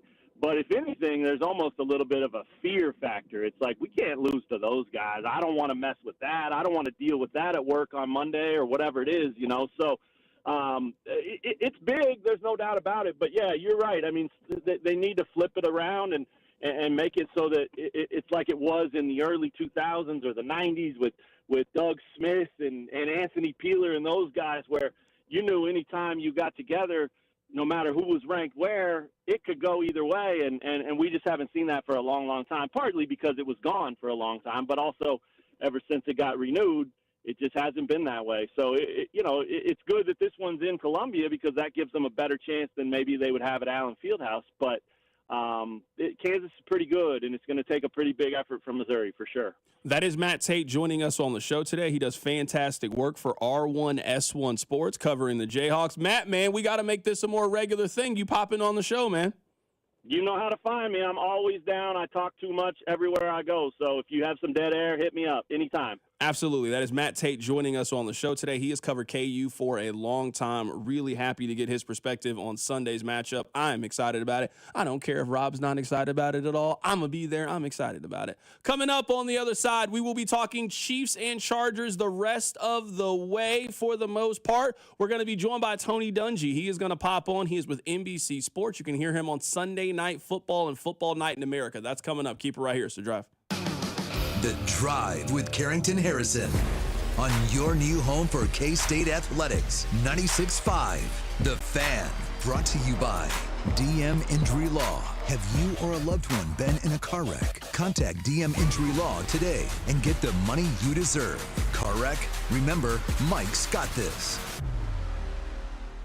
Hey, let me tell you guys about my friends over at The Other Place. We've got some very important games in Kansas City. So whether it's college basketball, it's championship week in college football, or it's Sunday night football, make The Other Place your headquarters this weekend with some great game day specials. They got 14-inch two-topping pizza for $12, 8 wings and a basket of tots for $12. Plus, you can get a $4 domestic cup. The Other Place has enough televisions and big screens that you will not miss a second of the action, with the best game day atmosphere in the city, amazing specials, and some of the best pizza in town. Stop by any one of the Area 5 locations. Make The Other Place your home for college basketball, your home for college football, and also Kansas City football. MD Anderson Cancer Center is again ranked #1 in the nation for cancer care by U.S. News & World Report's Best Hospitals rankings. Our physicians treat more types of cancers in a day than many see in their whole career. This unmatched depth of expertise, combined with our groundbreaking discoveries, gives our patients access to the most innovative treatment options. Learn more at mdanderson.org. Tackle the NFL action on FanDuel, America's #1 sportsbook, because right now new customers can get $150 in bonus bets if you win. The FanDuel Sportsbook app gives you everything you need to place those live bets on the NFL, all in one place. So when you get a hunch in the middle of the game, you can check out the latest stats, view live play-by-play, and so much more on the same page where you place your bets. Just visit FanDuel.com/Alex to join today. You'll get started with $150 in bonus bets if you win your first $5 bet. That's FanDuel.com/Alex. Never waste a hunch and make every moment more with FanDuel, an official sportsbook partner of the NFL and 96.5 The Fan. 21 and present in Kansas. First online real money wager only. $5 first deposit required. Bonus issue is non-withdrawable bonus bets which expires 7 days after receipt. Restrictions apply. See terms at sportsbook.fanduel.com. FanDuel is offering online sports wagering in Kansas under an agreement with Kansas Star Casino, LLC. Gambling problem? Getting help is your best bet. Call 1-800-522-4700 or visit ksgamblinghelp.com. Hey, friends, it's noisy out there with information coming at us all day, every day. It's hard to know what to trust, and the world of wealth management is no exception. That's why UMB Private Wealth Management helps you tune out the noise and tune into what matters most. They'll create a financial plan based on your unique goals, so it's your voice that comes through loud and clear. Get financial clarity. Go to umb.com/private wealth to schedule an appointment. That's umb.com/private wealth. This weekend only at Old Navy, get 50% off activewear for the family. Yep, 50% off activewear for the family. Gift everyone their favorite gear for half the price. This Saturday and Sunday only at Old Navy. Valid 12, 7, and 8. Select styles only. It's winter clearance time at Volkswagen Lease Summit. Get up to $5,000 off the 24 Jetta, 24 Taos, and 24 Tiguan, and up to $8,000 off the 24 Atlas and Atlas Crossport. Hurry in before we sell out of 24s. Visit VWLeaseSummit.com. Some restrictions apply. See dealer for details. Brought to you by Bud Light, the official beer partner of the Kansas City Chiefs. Bud Light, easy to drink, easy to enjoy. Sean Barber. Join me at Buffalo Wild Wings, located off Berry Road and Prairie Drive in KC Mo, Friday, December 6th. I'll be there from 6 to 8 p.m., eating some wings and drinking $5 Bud Lights. Nothing easier to enjoy than that. Bud Light, easy to drink, easy to enjoy. You're listening to 96.5 The Fan from the Mission Plumbing, Heating, and Cooling Studios. Chiefs fans, it's Justin Reed. Welcome to The Drive with C-Dot on your home of Chiefs football. 96.5 The Fan. Let's head to the phone lines right now to be joined by one of the greatest coaches in the history of the National Football League, also one of the best defensive minds that we have ever seen in the National Football League as well. We're very happy right now to be joined by Tony Dungy on the show today. You can hear him with NBC Sports getting you ready for Sunday Night Football. Coach, it's an honor to have you join us again. Thanks a lot for popping on today. Hey, Carrington, it's always great to be back. That means we're coming to Kansas City, and I am fired up.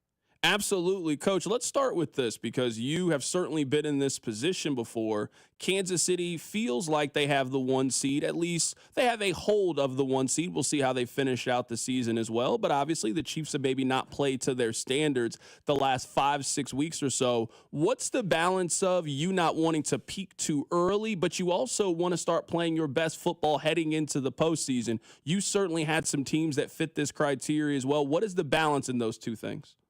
No, you really want to do that. You want to crank it up here in December for a couple of reasons. You want to get that momentum and that feeling of playing well, but also, especially the way it is now, with one bye, that 1 seed is a tremendous advantage. If you can get that, you play one less game. You know you're playing at home. Those are big, big factors. So I think the Chiefs have all the incentive in the world to get this thing going. Yeah, because that's the thing with Kansas City that I think it's that kind of balance of I don't want to overreact to what I've seen them do the last couple of weeks because of what happened last year in their championship pedigree, DNA, whatever term you want to use. But to what you just said, you also want to see them as they head into this final stretch where 4 of their next 5 games are against teams that you feel have a chance to make the postseason. I do want to see the team that is the favorite in the AFC to win the Super Bowl. Yeah, you want to see them playing Chiefs football. And the last couple of weeks we haven't seen it. I was watching the game on Friday, and 16-3, and you're ahead, it's 3rd and 10, and you get a stop. They're going to have to punt the ball back to you with a 16-3 lead, but Chris Jones jumps offside. This is one of your best players in a big situation making a mistake that you don't normally see. All right, now it goes to 3rd and 5. They convert it, and it becomes a tight game again. So those kinds of things, that's what I'm not used to seeing from the Chiefs, and that's what they've got to get cleaned up, and if they do, they're going to be just fine. A lot of those things to me come down to the Chiefs and just their formula, and I thought they got away from that against the Raiders. Patrick Mahomes threw it 46 times, and they had 14 carries between Isaiah Pacheco and Kareem Hunt. Now, some of that I think was the offensive line and the left and right tackle situation, but if Kansas City is going to win this game against Los Angeles, they need to get back to what their formula is, which is run the ball, playing great defense, and not making mistakes, and also getting dynamic play from the quarterback position. I agree with that. I was a little frustrated sitting there watching. Pacheco's back. I want to see him get 8-10 carries, get back in the mix. He breaks one long run, and then you don't see him get the ball. So I think they'll fix that because against this Chargers defense, you're not going to be able to just drop back and throw it 50 times. Their edge rushers are too good. That's what they count on. You're going to have to run the ball some in the red zone, and if Kansas City does that, they'll get back to scoring points. But I don't think they're going to win this game with a 13, 14, 17-point game. I was going to ask you, right now we're talking to Tony Dungy. You can catch him with NBC Sports, getting you ready for Sunday Night Football. This Chargers defense has allowed fewer points than any team right now in the AFC. What makes their defense so good? Well, what they're doing is they're playing smart, sound football, and they're doing kind of what people have been doing to the Chiefs. They're saying, we don't care if you take 10, 12, 14 plays. If you do that, we think something's going to go wrong in the course of your drive. When we get to the red zone, we'll play a lot of zone defense. The zones will shrink. You'll end up having to kick field goals. And if you're not patient, like Kirk Cousins wasn't patient, you'll throw some picks in the end zone. And, what you have to do to counteract that is you have to be sound. You can't get penalties. You can't have negative plays. And you have to run the ball when you get down inside the 10-yard line. And so that's going to be, to me, the challenge for the Chiefs. The big thing for me that I noticed when looking at the Chargers is just their front seven and how dynamic they are. Bud Dupree is having a fantastic year for them. Khalil Mack is still playing at a really high level. Bosa's really good, and Derwin James is just kind of a Swiss Army knife, do everything. They're such a good foundation for this defense, but it really starts up front with their pass rush. It does, and you've got to handle those guys. As you mentioned, the Chiefs have had some trouble with edge rushers. Somehow Coach Reed is going to have to figure out how to help these offensive tackles a little bit and still get his guys out in the passing game. You don't want to chip with Kelsey. You don't want to chip with Pacheco and Kareem the whole game. So you've got to mix it up, get everybody out and get involved, but not have Patrick hold the ball too long. And you've got to stay on schedule. What you can't afford is the holding penalty, the false start penalty, the negative run. You've got to stay in manageable situations. If you stay in 3rd and 5, you can convert. But if you get to 3rd and 9s and 3rd and 11s because you've had a negative play, that's when this Charger defense really takes off.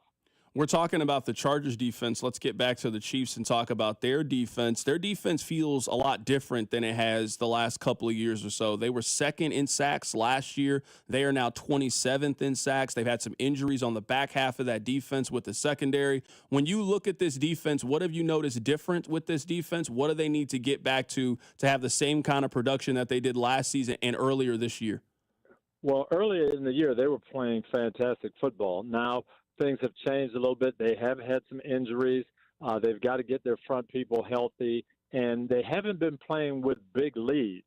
That's where you pile up the sacks, and that's where they came last year. When you're in the fourth quarter and it's nip and tuck and people are content to throw the ball away and punt it, that's how people are playing the Chiefs now. And to me, the offense will help that and getting some people healthy. Amenahue coming back will be big. I think he'll help them generate a little more pass rush up front and maybe not have to blitz quite as much to get those sacks. I am curious to get your thoughts on this, as this is something that I'm sure you had to deal with your time. Football is so much about next man up, and when an injury happens, we can't dwell on it. We just have to move on. But sometimes you lose an injury that it's not very easy to replace. What is the challenges with that? Because both of these teams are facing this. J.K. Dobbins is out for this matchup. He was having a fantastic year. And then you look at the Chiefs. They've had some injuries on their defense and their wide receiver room as well. How real is that next man up? How hard is it to keep that same level of consistency and production, even though you don't have the same pieces? Well, you're not going to be the same, and that's where the coaches have to do a good job. The next man comes up, but he can't do all of the same things that first guy does. So you have to make some adjustments, do some things a little bit differently. And that's what the Chargers are facing. J.K. Dobbins was a dynamic outside runner. Now you've got Gus Edwards, who's more of a power guy inside the tackles. You've got to change your attack a little bit to feature him. Kansas City, you don't have that lockdown corner on the other side away from McDuffie now. So you may have to play a little more zone or move the safety over to help that second corner a little bit more. Those are the things you have to do. You can't just say next man up and we're going to do the same things. That doesn't always work.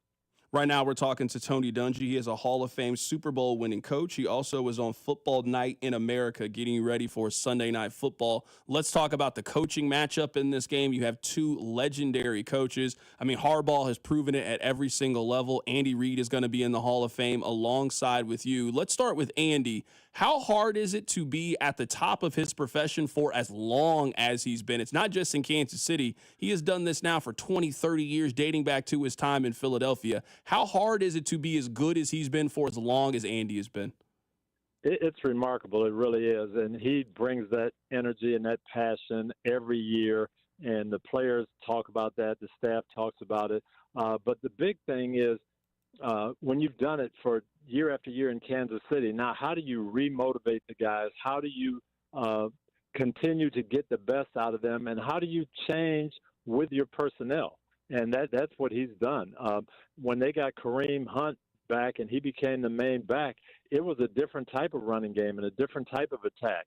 And when the fast receivers got nicked up a little bit, now we've got to go more to the tight ends.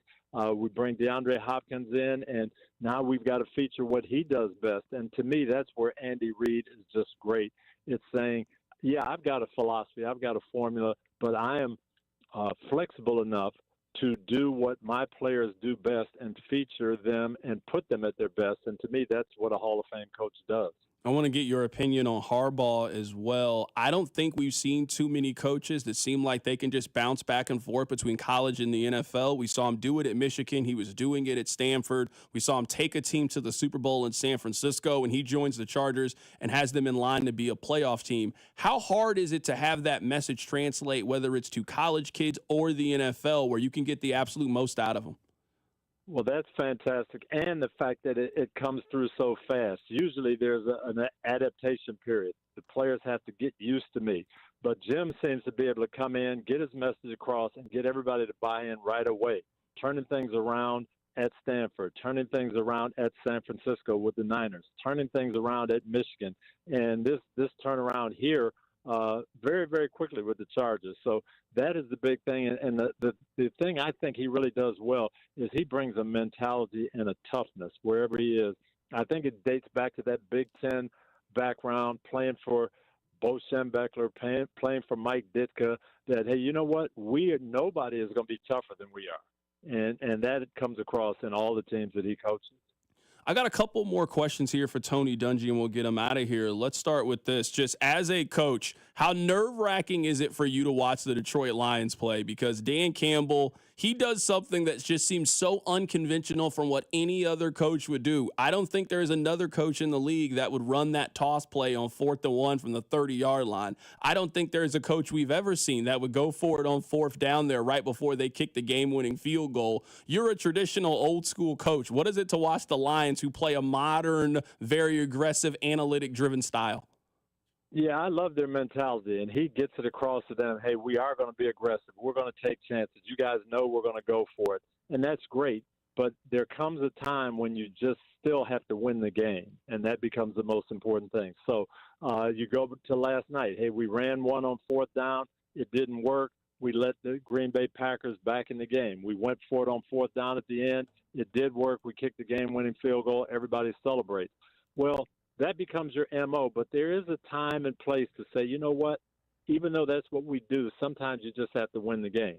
Last year in San Francisco, they're up 2 scores. They have a chance to go up 3 scores with a field goal. Oh, we always go for it. And you go for it and you don't make it, and the momentum swings, and San Francisco wins the game and goes to the Super Bowl. So there's a time, I appreciate all the tough mentality and that, but there's a time when you say, you know what, I've got a good enough defense here. I'm going to kick this field goal. We'll stop them with the last 30 seconds and no timeout, and we don't have to take that big risk. I want to get your thoughts on Bill Belichick as well. He interviewed again for the North Carolina job. I just never really entertained the possibility of Bill Belichick being a college coach. I thought he would be in line to get one of the NFL jobs that open up, but it sounds like Bill's very, very serious about coaching in college. Well, he wants to coach somewhere. He definitely wants to coach. I don't think I could coach in college now with the NIL situation and the transfer portal. There's just so much going on that I think makes it very, very difficult to build team chemistry and that mentality. Good for him. If he wants to go back into that and do it, fantastic. That just wouldn't be my cup of tea right now, I don't think. Last thing here, Coach, give me your Chiefs win-if scenario for Sunday Night Football. Give me your Chargers win-if scenario for the game. Chargers win if they can pound the ball with Gus Edwards and move the ball consistently without having to throw and play that Charger mentality. Chiefs win if they don't get penalties and turnovers on offense. I think they'll play well enough on defense. I think they'll move the ball. Everybody moves it on the Chargers. What's going to happen in the red zone? What's going to happen at the end of these long 10 and 12 play drives? If the Chiefs don't get penalties and turnovers, I think they'll win it. And that is Tony Dungy joining us on the show. You can catch him on Football Night in America coming up on Sunday on NBC Sports. He will be alongside Jack Collinsworth and Rodney Harrison. He is a Hall of Fame coach. He is a Super Bowl winning coach and one of the most respected men in the National Football League. Coach, it was an honor to have you join us today. Thanks a lot for popping on with us. Oh, thank you, Carrington. Always great to be with you. Looking forward to Sunday night. Absolutely. That is Coach Tony Dungy joining us on the show today. Again, he does fantastic work with NBC Sports. Rob, very quickly here, and I do want to talk a little bit more MUKU before Nate Taylor joins us in about 30 minutes or so. Did the Chargers think that something different was going to happen with their running game situation? Because correct me if I'm wrong. What's the biggest reason why the Ravens got rid of J.K. Dobbins and went out and got Derrick Henry? It was because J.K. Dobbins was always hurt, right? He wasn't healthy. When he was healthy, very productive, great, talented running back. But he struggled to stay healthy. And then they got Gus Edwards, who is almost the exact same. Now, I'm not blaming J.K. Dobbins for getting hurt, obviously. But did the Chargers think that something different was going to happen? I mean, you got an often injured player from Baltimore. He then joined you and is now going to be out for maybe the rest of the season. Gus Edwards, exact same scenario. Like this Chargers team early in the year when they had a healthy J.K. Dobbins, they were a pretty dangerous team. I am going to be very intrigued to see what their run game is going to look like now without a pretty dynamic runner. I mean, J.K. Dobbins was en route to having 1,000 yards. He was averaging 4.8 yards per carry, had 8 touchdowns on the season. He was trending to be an 1,100-yard, 9 to 11 touchdown guy. He's now out for the rest of the season, and now you're counting on Gus Edwards the rest of the way. It just seems like I could have told the Chargers how this was going to end. You were never going to get a healthy 17 games worth of J.K. Dobbins, and you're probably not going to get the same thing from Gus Edwards. So here's the thing, and this is going to come this is going to be heard by some Chiefs fans like I'm a Charger apologist. It doesn't mean to come out that way, but whatever. Let's be honest about why the Chargers handled the running back situation the way they did. They are in cap hell right now. They have a lot of expensive players that are not producing the level their contract is. Justin Herbert has a mega deal. He's actually doing his job. Joey Bosa has a mega deal. He's been better this year, but not to the contract. Khalil Mack, same deal. They also had to cut some dead weight. Remember, they got out from the Mike Williams contract. They had to carry some dead cap there. They couldn't really afford to keep Austin Eckler. They still are probably feeling the dead cap ramifications of the J.C. Jackson move, which was an abject failure. Like, some of the Chargers' issues right now stem from the fact that they were not in a good cap situation. So I wonder if the Chargers' game plan this offseason was, let's try to find value on the land of misfit toys, reset our cap, and build back for 2025. Because you'll remember, their first-round pick was not a weapon. Everyone thought, oh, here we go. They're going to rebuild the weaponry on this team. And they took a left tackle. Yeah, they took Joe Alt. It felt like, hey, we're going to just reset the cap, take it in the teeth in year one, and then we'll build back for bigger, better, and greater in 2025, which, as a Chiefs fan, if that's the case, is somewhat scary because in 2024, you would say they are ahead of schedule throwing to Ladd McConkey, and that's kind of it. Yeah, this is a really good test to me for the defense because last year, the Chiefs defense would have completely been able to remove Ladd McConkey from the game and force just about anybody else on that Chargers room to beat you. And I don't really know if they have anybody else that can. Joshua Palmer, Will Dissly, Quentin Johnston, who cannot catch. The Chargers have a lot of the same problems that last year's Chiefs team had. They are the team this year that leads the NFL in drops, and they don't have their number one running back in this. They're going to have Gus Edwards go for them on Sunday. This Chargers team doesn't have a whole lot of firepower this year. This is not the Justin Herbert that's going to throw for 5,000 yards and have 40 touchdown passes this year. He's made 12 starts. He has 13 touchdown passes this year. Now, only has 1 interception, but Herbert's also been sacked 32 times this year. So this is a offense that the Chiefs defense can very much take advantage of here. You can hit their quarterback, and outside of Ladd McConkey, there is not really another player that you think could really beat Kansas City offensively. They just don't have firepower like that anymore. They used to have that with Austin Eckler and Keenan Allen and Mike Williams. They have one really strong offensive option right now, and that's Ladd McConkey. I mean, kudos to the Chargers. They're getting the most out of Quentin Johnston. He was a bust at this time last year, and he still has some issues. He's very MVS-ish. He's fine. He's just fine. He can make big plays, but he's going to drop as many big plays as he makes. Like, the Chiefs' defense should be licking their chops at the lack of weaponry as a chance to get right. Gus Edwards is not the Gus Edwards that you remember from the Baltimore Ravens. Ladd McConkey is nice, but I believe he's been battling injury down these last couple weeks too, all playing better. So what's his status? Is he 100%? Probably not. Quentin Johnston, not that guy. Like, this should be a chance for the Chiefs secondary to get back right. But I feel like we said a lot of these things heading into the Panther game. Oh, well, maybe Thielen's back, but outside of that, it's whatever a David Moore is. The Chiefs secondary will get right this week. They didn't. Then it was, hey, it's Aiden O'Connell. It's, Trey Tucker. It's Sir McCormick. This is the week the Chiefs defense gets right. Man, Jim Harbaugh and Justin Herbert have that thing going up pretty good. They're a playoff team right now and are likely going to be a playoff team in 2024. The Chiefs on paper feel like, hey, it's a get-right game because there's no weapons over there. But I feel like if you're any team on the Chargers schedule, you're probably saying the same thing. And then they usually walk out victorious because that's just what good coaching and good quarterback play get you. Let me ask you this. Do you think that Chiefs fans are going to have the what-if draft feeling towards Xavier Worthy?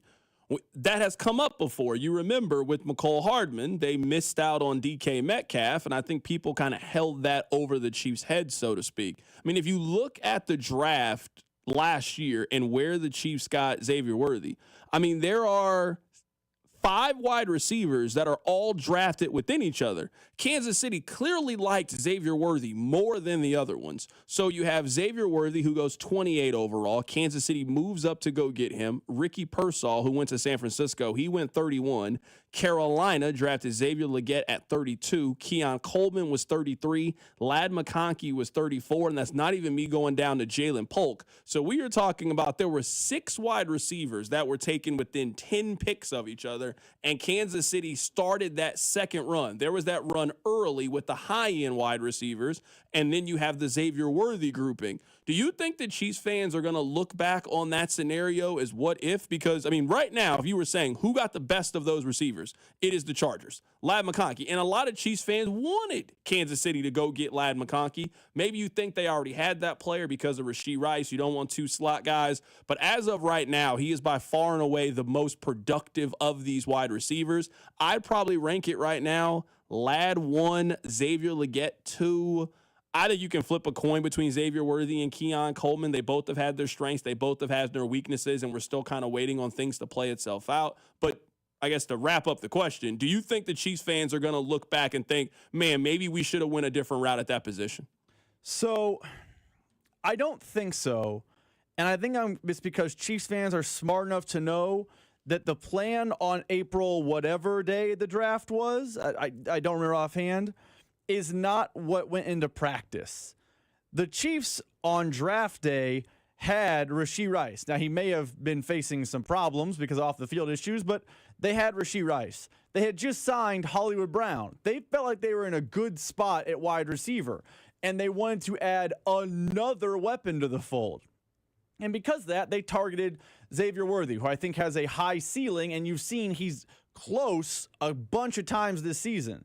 I think Chiefs fans always remember the context, and the context is that they didn't need we need plug and play immediately. So I don't think Chiefs fans are going to look back at McConkey as a what if, because I think Chiefs fans are very good at remembering, they had this situation and it didn't play out that way. Now, if in next year's draft, Worthy is still of the Chiefs, but Rice is facing a suspension and Brown signs elsewhere, maybe they'll have a little revisionist history, but I think context really matters for Chiefs fans there. All right, coming up on the other side, there is some breaking news that I think is going to make Rob very, very happy. We also have Nate Taylor coming up at the top of the hour. I'm not going to tell Rob what the breaking news is. Rob, do you know what the breaking news is? Have you seen it? If it's the Pete Thamel report, I'm doing backflips back here. Okay, we will talk about it coming up. Keep it right here. It's The Drive.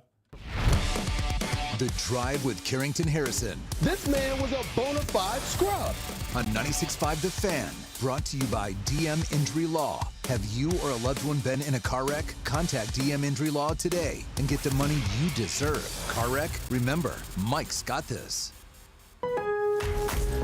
The holidays are just around the corner, so now's the time to shop new deals at Lowe's. Make your home even merrier with up to 50% off select pre-lit artificial Christmas trees, holiday lights, and more. Plus, don't miss our limited-time weekly deal drops on items like appliances, tools, and grills. There's something for everyone on your list. Count on Lowe's to help you save all season long, because Lowe's knows deals. Valid 12/5 through 12/11 while supplies last. Selection varies by location. Tackle the NFL action with FanDuel, America's #1 sportsbook app, because right now, new customers can get $150 in bonus bets if you win. The FanDuel Sportsbook app gives you everything you need to place live bets on the NFL all under one roof. So when you get a hunch in the middle of the game, you can check the latest stats, view play-by-play, and so much more on the page when you want to place a live bet. All you got to do is use my promo code today, KFNZ, to join today, and you'll get started with $150 in bonus bets if you win your first $5 bet. Remember my promo code, KFNZ. Never waste a hunch and make every moment more with FanDuel, an official sportsbook partner of the NFL. 21 and present in Kansas. First online real money wager only. $5 first deposit required. Bonus issue is non-withdrawable bonus bets which expires 7 days after free. Restrictions apply. See terms at sportsbook.fanduel.com. FanDuel is offering online sports wagering in Kansas under agreement with Kansas Star Casino, LLC. Gambling problem? Can help with your best bet. Call 1-800-522-4700. Visit ksgamblinghelp.com. Planning to propose this holiday? Shane Company is ready to help you find your dream engagement ring. We handpick the most beautiful diamonds and colorful gemstones in all shapes and sizes. So when you walk in the door, you can trust your rock is in stock. At Shane Company, we've always sourced directly, cut out the middleman, and pass the savings on to you. We work with your budget, not against it. We'll also protect your ring for life with our free unmatched lifetime warranty. Come see us at shaneco.com and in-store. Shane Company, your friend and jeweler. You hear that? That's the sound of another year counting down. Another year missing your revenue goal. Another year wondering why your marketing isn't more effective. Another year worried about next year. The clock is ticking, but you still have time. Time to contact the experts at Scale Marketing. Scale Marketing is a full-service marketing agency who is expert in lead generation and revenue growth. Our clients see an average of 20% growth in the first year alone, with sustained growth from there. From your traditional marketing to social media to paid search, we'll take a forensic approach, digging deep to find the root problems in your marketing strategy. Then we'll fix them fast. At Scale Marketing, we can't stop the clock, but we can change your company's future. Find out how you can make your marketing budget work harder and drive more revenue. Contact us at scalemarketing.com or call us at 833-SCALE-25. That's 833-SCALE-25. Okay, so that's with bacon, cheese, lettuce, tomato, grilled onions, ketchup, and hold the pickles. You know what you like. You wouldn't order your burger just any way. Why should your sports talk be any different? With Chapters on the free Odyssey app, you can choose the topics that matter to you most. Whether it's reactions, matchup previews, injury updates, or team news, quickly find what you really care about. Your football talk, your way. Download the free Odyssey app and start listening today. The election is finally over. Now you can get the cash you need. Imagine what you could do with $50,000. Pay off credit cards, do home improvements, or even pay off auto loans. Golden Oak's mortgage rate is 5.25%. There's no out-of-pocket costs, so call today and make no payments until next year. Call 913-890-GOLD. Golden Oak Lending cured my blues. 6.19 APR, FHA, 15-year, 20% equity, qualified credit. Additional terms apply. NMLS 114937. This is your MIAA Minute with Commissioner Mike Racy, your weekly update from Kansas City's only NCAA conference headquarters. Fall sports are winding down for the MIAA, and it has been another championship year for our 14-member institutions. Tomorrow, the University of Central Missouri will compete in the Heritage Bowl in Corsicana, Texas, capping off another successful football season for the Mules and head coach Josh Lamberson. Also this week, MIAA volleyball programs from Washburn, Missouri Western, Central Oklahoma, and Nebraska Kearney are competing in Minnesota at the NCAA Division II Volleyball Regional Championships. As always, catch all the action on the MIAA network. MIAA schools are champions in the classroom, in competition, and in the community.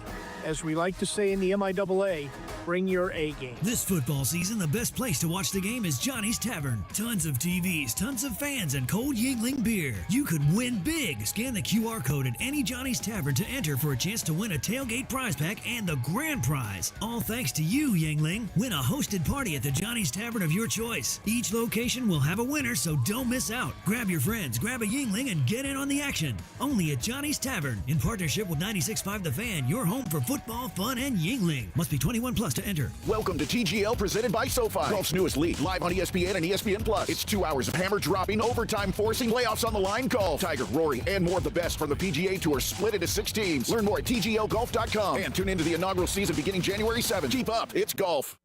Life insurance. Why are you putting it off? Can't afford it? Too much hassle? Think you don't need it? There's lots of excuses for putting off life insurance. But if you weren't there, who would pay the mortgage and other bills? With Ethos, you could be covered in 10 minutes and boom, family protected. Ethos, fast and easy online term life insurance. Up to $2 million in coverage with no medical exam. Some policies as low as $1 a day. Answer a few health questions and get your free quote at tryethos.com. That's tryethos.com.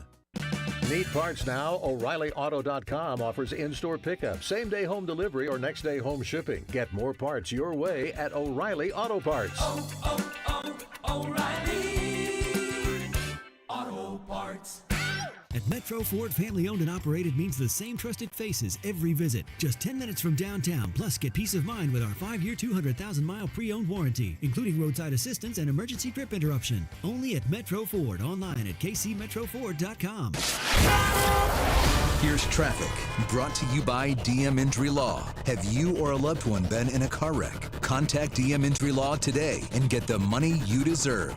Car wreck? Remember, Mike's got this. This traffic is brought to you by Park and Go, your holiday travel made easy with all covered airport parking. Got emergency vehicles around a collision westbound 70, just past 71, closing the right lane. And more lights and sirens eastbound 70 at the 18th Street Expressway, causing some slowdowns. Heading out of town this holiday season, let Park and Go take the stress out of holiday travel. With easy online reservations, free shuttles, luggage assistance, and all covered parking, you'll be jingle bell ready. Reserve your spot today at bookparkandgo.com. Happiest of holidays from Park and Go. I'm Lori Pearson, 96.5, The Fan Traffic.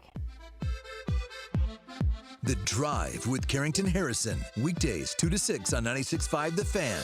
I can't believe Rob didn't come back with the breaking news. We have breaking news. According to Pete Thamel, who has become the #1 reporter for college athletics, sources, Wisconsin is targeting Kansas offensive coordinator Jeff Grimes as the school's new offensive coordinator. The deal is not complete, but the sides are talking, and those talks are expected to intensify in the near future.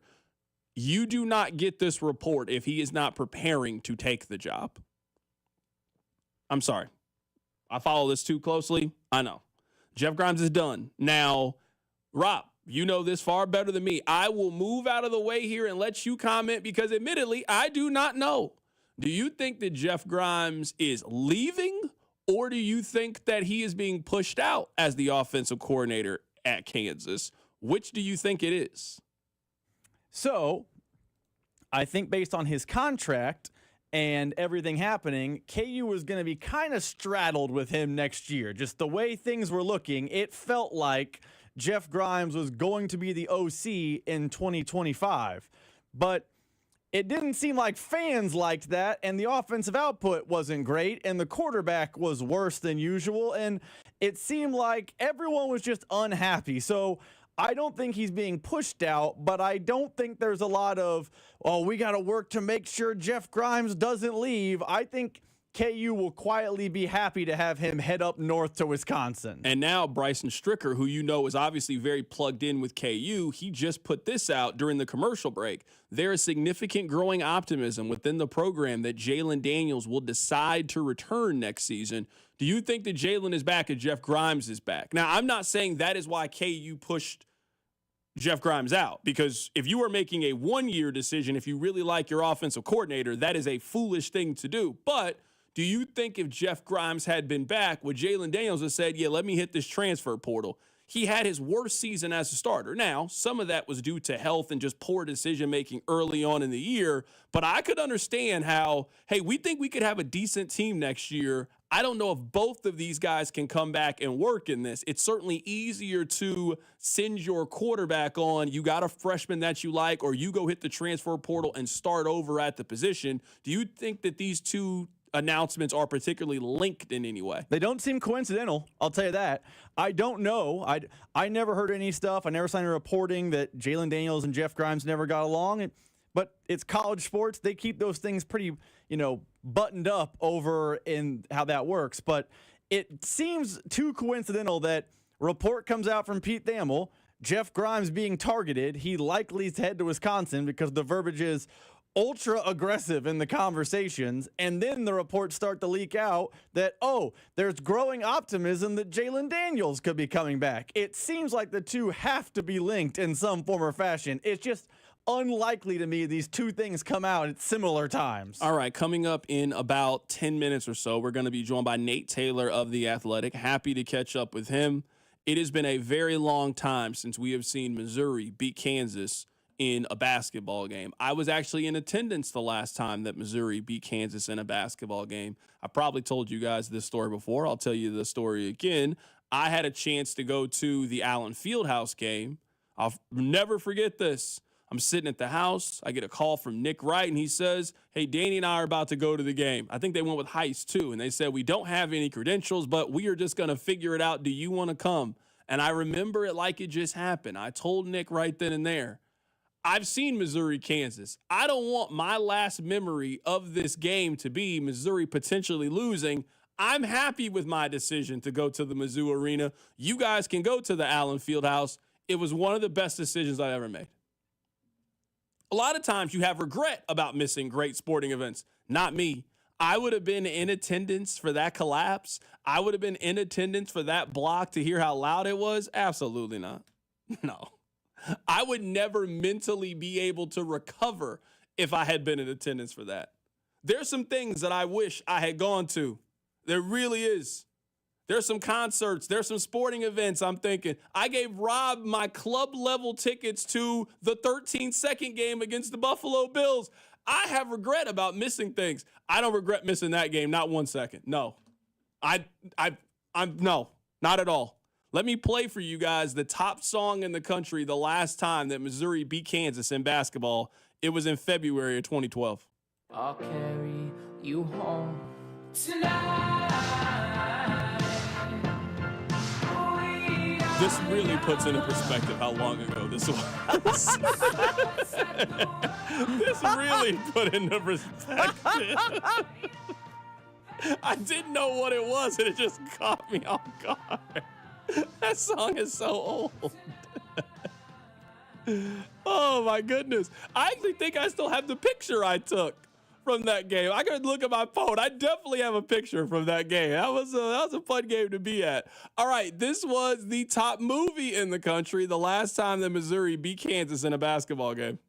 One young man and woman between the ages of 12 and 18 to be trained in the art of survival and to be prepared to fight to the death. Rob, what is this? This is the time. This is Hunger Games, baby. I've never seen Hunger Games before. Is it good? Have you seen Maze Runner? I have seen Maze Runner. Same concept. Same concept. The first Maze Runner is good. Really, really good. It's basically dystopia and somehow teenagers to fight to live. That's basically the idea. I might have to check it out. And Jennifer Lawrence is in it. This is like Jennifer Lawrence's big break. She's a baddie, so I might check it out. What's that rom-com that she's in? The one that was on. Yeah, you know the one that just came out recently, where it's that little weird, awkward kid. Yeah, it was. That movie's fine. Yeah, that movie's. I would have never paid money for it, but it's a great Netflix Friday night. 100%, great streamer movie. I'm 100% with you there. All right, I would play the top TV show. You know what? Let me play it. I'm gonna guess. Big Bang Theory. Every time. Well, you know what I know. We got Nate Taylor coming up here. He will be in studio. We'll get you ready for Sunday Night Football. Keep it right here. It's The Drive. The Drive with Carrington Harrison on your home for Kansas City sports. 96.5 The Fan. Brought to you by DM Injury Law. Have you or a loved one been in a car wreck? Contact DM Injury Law today and get the money you deserve. Car wreck? Remember, Mike's got this. Here's traffic, brought to you by DM Injury Law. Have you or a loved one been in a car wreck? Contact DM Injury Law today and get the money you deserve. Car wreck? Remember, Mike's got this. This traffic is brought to you by Park and Go, your holiday travel made easy with all covered airport parking. Got emergency vehicles around a collision westbound 70, just past 71, closing the right lane. And more lights and sirens eastbound 70 at the 18th Street Expressway, causing some slowdowns. Heading out of town this holiday season, let Park and Go take the stress out of holiday travel. With easy online reservations, free shuttles, luggage assistance, and all covered parking, you'll be jingle bell ready. Reserve your spot today at bookparkandgo.com. Happiest of holidays from Park and Go. I'm Lori Pearson, 96.5 The Fan Traffic. This holiday at T-Mobile, I'm joined by a special co-anchor. What up, everybody? It's your boy, Big Snoop Double G. Snoop, let's talk about T-Mobile. Okay, cool. This holiday, get 4 lines for $25 a line. Plus, 4 iPhone 16s with Apple Intelligence and the all-new camera control on us. Let's get cracking, like a breakfast egg. You can use those eggs to make some eggnog, Snoop. Respect. And people do love T-Mobile, where you can save on every plan versus the other big guys when you switch. You know, y'all can take some of those savings and buy some Snoop merchandise. Always a great stocking stuffer, Snoop. We up out of here. Hold your horses, Snoop D-O-double G. Let's remind people one more time. Head to T-Mobile.com and get 4 iPhone 16s with Apple Intelligence on us, plus 4 lines for $25. Now drop that jangle. With 24 monthly bill credits, 4 eligible trade-ins, and 4 new lines with autopay. Well-qualified customers plus taxes and fees and $35 per line connection charge. Cancel entire account before receiving 24 bill credits and credit stop and balance on required finance agreements due. $829.99 credits end if you pay off device early. See how you can save on wireless and streaming versus the other big guys at T-Mobile.com/switch. Apple Intelligence requires iOS 18.1 or later.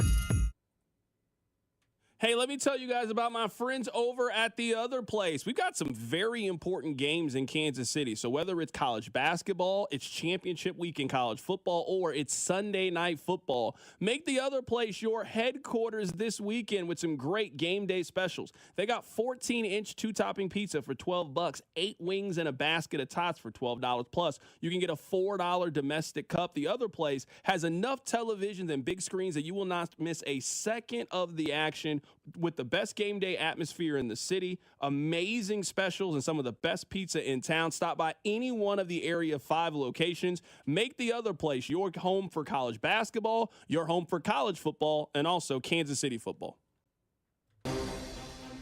Tune in this week to Kickoff with Boomer and Valenti, where they break down all the headlines in the NFL, presented by T-Mobile. Head to T-Mobile.com and get a great deal on the iPhone 16 Pro. Breaking Benjamin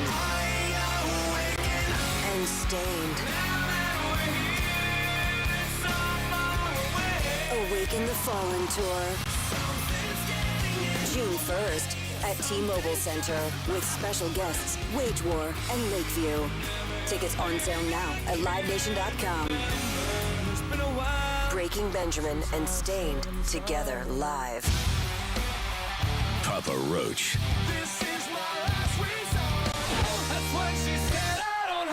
With Rise Against, celebrating 25 years. Rise of the Roach Tour. Rockin' T-Mobile Center, April 9th.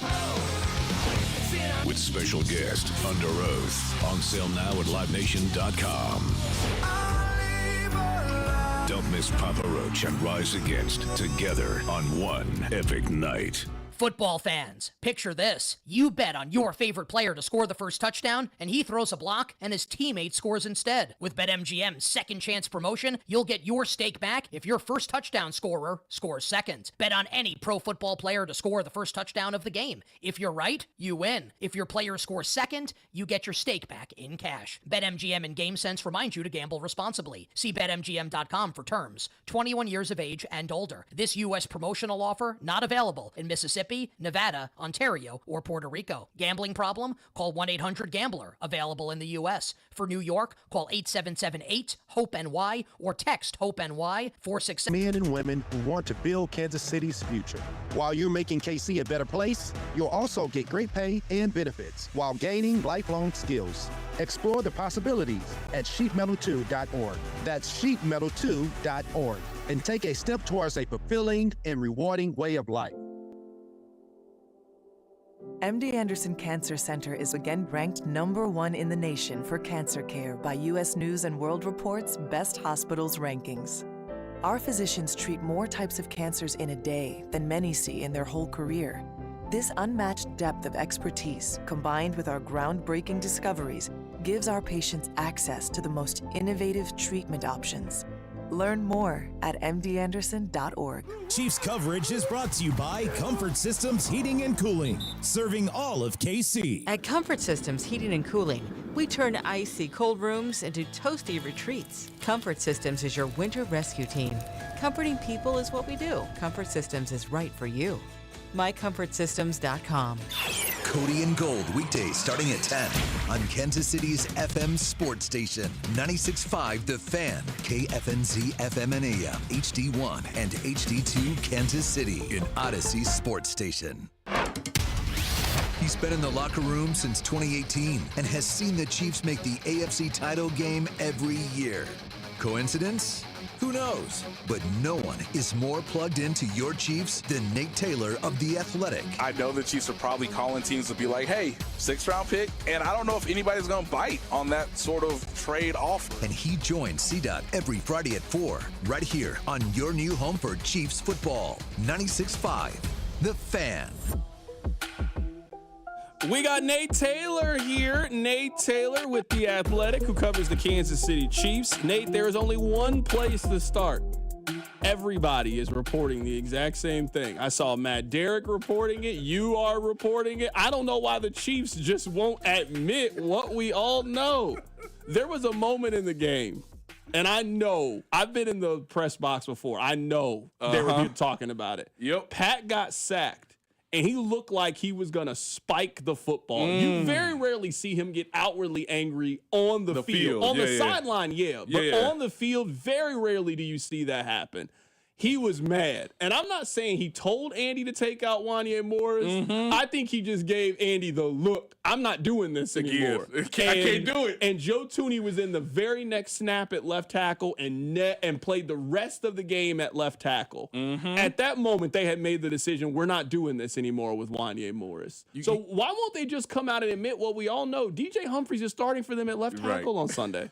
Yes, ladies and gentlemen, I can report with quite the amount of confidence that DJ Humphrey is expected to be your starting left tackle on Sunday night against the Chargers. I got a couple minutes with DJ earlier this afternoon.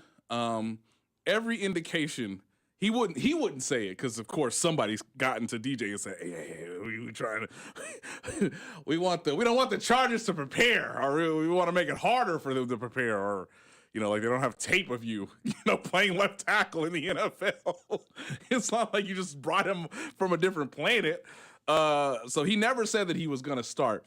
But every answer that he had for me and Matt Derrick, like you mentioned earlier, gave a strong indication that, I've been taking reps. I wanted to see how the guys are on the sideline. I understand what Pat's thinking. I'm asking questions. I told Joe Thuney I do it this way. Oh, is that right, DJ? So if all that's happening, and I've seen it on the practice field, you talking to Creed Humphrey, talking to Trey Smith, being with the starters, okay, this man is expected to start. You can't put Wanya Morris back out there. Just because I think he's injured, even though the Chiefs aren't really telling anybody that. And also, DJ Humphries had a meeting with NBC, Carrington. He had a production meeting. He hey, let's get you in some Chiefs attire. Let's get your introduction. I can't believe that they let him sit down with Taylor Rooks. That lets me know all I need to know. They had DJ Humphrey sit down with Maria Taylor. He's starting. He's starting. I mean, come on, guys. I mean, Coach looks so pissed because I put it out there yesterday. I was like, yeah, he's starting. And I don't know if that's necessarily why Andy was upset, but he didn't look thrilled to be like, I don't know, guys. Let's just see how he does. Let's see how he gets through today. And I'm like, okay, Coach, I'm sure he'll be just fine. To which DJ Humphries literally an hour later was like, no, I'm fine. Okay, great. Well, I look forward to seeing you play football on Sunday night, sir. This is, if I'll play devil's advocate here. I don't even got to look at it glass half empty. I'll look at it from the devil's advocate perspective. The Chiefs have had, I would say, two significant problems. The Chiefs have tried to address those problems with 30-year-old, somewhat injured players. DeAndre Hopkins, we don't talk about it anymore, but came into he was traded to Kansas City with a torn ligament in his knee. DJ Humphries has missed everything that has happened football related. He has not participated in. He wasn't in OTAs, mini camp, rookie camp, wasn't at training camp, hasn't watched the second, none of those things. The Chiefs are entering a scenario where you need both of those things to work out. Now, really if things don't work out with DJ Humphries or he gets injured, they are going to the Joe Thuney plan. They are not giving Wanya or Kingsley another opportunity to play left tackle this season unless something goes terribly wrong. But if you want to look at this from the other side of the coin, the Chiefs have had two major problems. They have turned to guys with a questionable injury history who are over 30 to try to fill those voids. Yes, and I just wanted to look this up too because people forget this. Earlier in the season, off the scrap heap, they brought in Samaje Perine to be the third down running back. He's 29. He's been good. I like him. He's been very good. Yeah, but again, another guy that you could say is in that 30 club. Nobody in the league was like truly coveting him, but he comes in and he fits your system and he's played well. So you hope with the track record of Samaje Perine, with now DeAndre Hopkins, that DJ Humphrey is going to follow suit. I do want to report this as well, Carrington. I know that's been a question, and I'm glad you brought it up. Like, hey, if DJ Humphries, something happens between now and Sunday, right? Or let's say he, we don't want this, obviously. but if he has a rolled ankle, if he rolls his ankle or something happens, right? Yeah, man, they're going to put Joe Thuney back out there. Hey, Joe, I know you're great at left guard. Do us a solid. Because I think what the coaching staff has realized is for the mental health of Patrick Mahomes, they feel more comfortable about Mike Caliendo, who, again, hadn't played a ton of snaps in his career either. They're comfortable with Mike Caliendo at left guard, Joe Thuney at left tackle, more so than Patrick being out of rhythm or Patrick,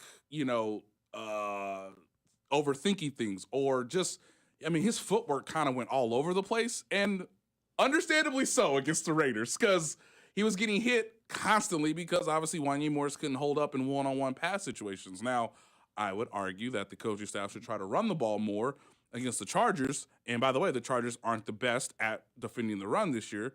So if something were to happen to DJ Humphrey, I think the understanding is that Joe Thuney would get the first crack. And then if something were to happen then you would go to Wanya Morris. I think they'll still dress Kingsley Suamataia as an emergency situation. Hey, you're still our second-round pick. We want to get you, we want you to be available if necessary. But I think the plan moving forward, if everything goes right, is you will not see another significant snap of either Kingsley Suamataia or Wanya Morris.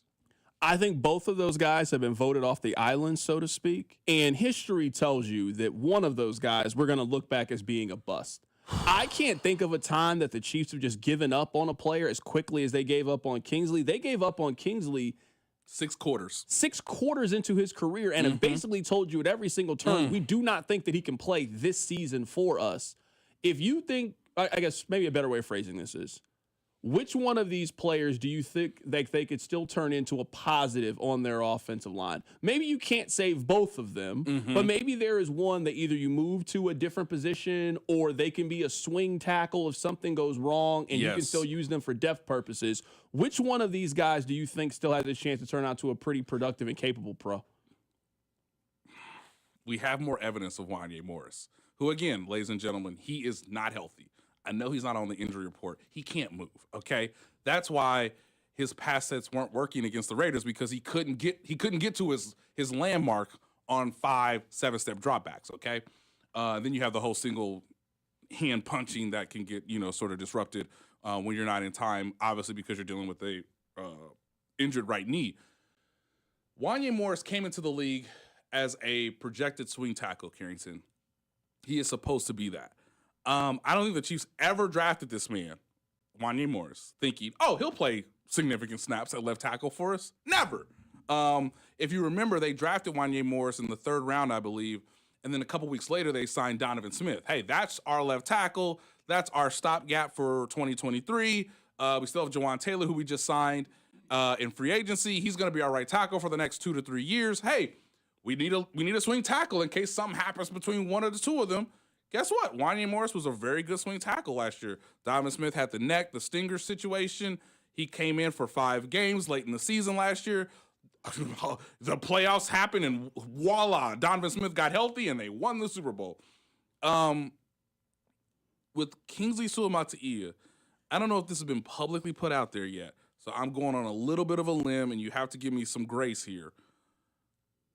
He looks the part so well, but if he cannot hold up one-on-one, but he's super duper athletic and he played better throughout his college career, particularly at BYU, everyone will tell you, you got to try him at guard. You got to try him at guard. I actually think there's a chance that he's the Trey Smith replacement. And there you go. I was just about to say, hey, Trey Smith is gone, guys. 100%. He's never coming back. Yeah. I love Trey Smith. He ain't coming back, guys. I think people are going to be surprised at how much money he gets this offseason. So much money. Guys, the moment Creed Humphrey and Joe Thuney entered the league or you were put together, the Chiefs have had the best interior offensive line in football since the moment that happened. I also want to remind people, too, Trey Smith has only missed 1 game in his career. 1. So he's durable. He's gotten better. He's a Pro Bowl caliber right guard. And someone is going to pay a Super Bowl tax to get him off the Chiefs to come to their team, because he'll be the most coveted interior offensive lineman in free agency if, the season ended today, basically. So yes, you need someone. Obviously you can go through the draft. You can do maybe a mid-market free agent if you want to. But yeah, I think most people will tell you. And again, this is pretty far out. If you don't want to trust or give Kingsley another year at left tackle, because again, you don't have a left tackle in 2025 as of right now. So if you don't trust him to do that, then you would move him to guard, whether it's left guard because Joe Tooney's obviously not going to be around forever, or Trey Smith because he will probably be elsewhere in free agency. I want you to think about this during the commercial break. I want you to give me one word that you would use to describe the Chiefs' defense right now. I will give you my word, and Rob will give you his as well. I'm really curious to hear what your answer is. We got Nate Taylor in studio. Keep it right here. It's The Drive. The Drive with Carrington Harrison on your new home for Chiefs football. 96.5, The Fan, brought to you by DM Injury Law. Have you or a loved one been in a car wreck? Contact DM Injury Law today and get the money you deserve. Car wreck? Remember, Mike's got this. Hey, let me tell you guys about my friends over at The Other Place. We've got some very important games in Kansas City. So whether it's college basketball, it's championship week in college football, or it's Sunday night football, make The Other Place your headquarters this weekend with some great game day specials. They got 14-inch two-topping pizza for $12, 8 wings and a basket of tots for $12. Plus, you can get a $4 domestic cup. The Other Place has enough televisions and big screens that you will not miss a second of the action, with the best game day atmosphere in the city, amazing specials, and some of the best pizza in town. Stop by any one of the Area 5 locations. Make The Other Place your home for college basketball, your home for college football, and also Kansas City football. Every piece of land has a story. For the Nelsons, it's cruising around their Montana ranch on a John Deere Gator XUV 835R. With 3,000 acres, there's plenty of work to do. We're not afraid to jump in and help each other out. That's how they've kept their ranch going for 5 generations. It's all about efficiency. Like teaching visitors to fly fish. The whole joy with fly fishing is matching the hatch. Run with us on a Gator XUV 835R and start telling your story. Learn more at johndeere.com/radio. Finding an attorney can be an overwhelming process. Fortunately, since 1996, Mark Ferguson has helped thousands of Kansas Cityans during their time of need. Whether you're facing a traffic violation or a more serious crime, Mark and his team of seasoned, compassionate professionals are here to fight for you in all of your legal matters. Mark has built his career on integrity, knowledge, and an incredible reputation. Call Mark Ferguson at 816-203-2263. The choice of a lawyer is an important decision and should not be based solely upon advertisements. Hey investors, this is JD again with Crossroads Investment Lending. Still wanting to get in that fix and flip game? Don't have the money? Maybe you've always wanted to get yourself a rental property. We can help you get in the door. Call the fix and flip guys at Crossroads Investment Lending, 913-766-2900, or go to kclend.com. That's KCLEND.com. Get started in the fix and flip game. What are you waiting for? That's Crossroads Investment Lending, 913-766-2900 or kclend.com. Kansas City is Sean Barbara. You know there's nothing easier than to enjoy watching the Chiefs with some wings and an ice-cold Bud Light. And Buffalo Wild Wings is serving up both for every game, all season long. Join me at Buffalo Wild Wings, located off Berry Road and Prairie Drive in KC Mo, Friday, December 6th. I'll be there from 6 to 8 p.m. celebrating the back-to-back Super Bowl champs while eating some wings and drinking $5 Bud Lights. Nothing easier to enjoy than that. Bud Light, easy to drink, easy to enjoy. For more, go to 965thefan.com. Enjoy responsibly. Anheuser-Busch, Bud Light Beer, St. Louis, Missouri. Hey, it's Rex here with RexBuysKC.com, your local KC home buyer. If you own a property in the Kansas City or surrounding area and want to sell it fast and at a fair price, write this number down, 816-330-6000. I'm a private real estate investor, not some hedge fund or large national chain. My family and I live right here in KC. I can pay cash and close on your timeline, even in as little as 3 days. Here at RexBuysKC.com, we're improving Kansas City one house at a time. I buy inherited houses, vacant houses, foreclosure houses, behind in payment houses, my tenant won't pay the rent houses, and properties that need complete rehabs. Do you own a house that's trashed and needs thousands of dollars in repairs? Great. If you own a house and want to sell it fast, call me at this number, 816-330-6000. That's 816-330-6000, or go to RexBuysKC.com. That's RexBuysKC.com, and I look forward to working with you. Neighbors getting new roofs due to hail damage this year? Then you're a likely candidate for a new roof, too. Century Roofing, voted best roofing company in Johnson County 3 years straight, is giving back this holiday season. For all roof repair and replacement contracts signed before the end of the year, Century Roofing will donate a portion of proceeds to benefit Operation Breakthrough, which helps KC kids in need. Visit CenturyRoofingKC.com for an inspection today. That's CenturyRoofingKC.com. Century Roofing, trust the pillars of strength. I'm Bob Burke, founder and chairman of Burke America Parts Group, a family of brands that includes RepairClinic.com, an appliance and HVAC parts solution company that's grown into an international brand. Before AmericanEagle.com, we partially launched a new technology platform developed by another firm. American Eagle helped take our technology to a whole new level with digital marketing, software development, and business insights into our key markets, appliances, HVAC, and outdoor power equipment, and did so both on time and on budget. AmericanEagle.com has the resources, experience, and talent needed to produce solutions. Our new technology platform, developed by AmericanEagle.com, has produced tremendous results with higher traffic, conversion, engagement, and online revenue. If you have any home repairs you need to take care of, check us out at RepairClinic.com.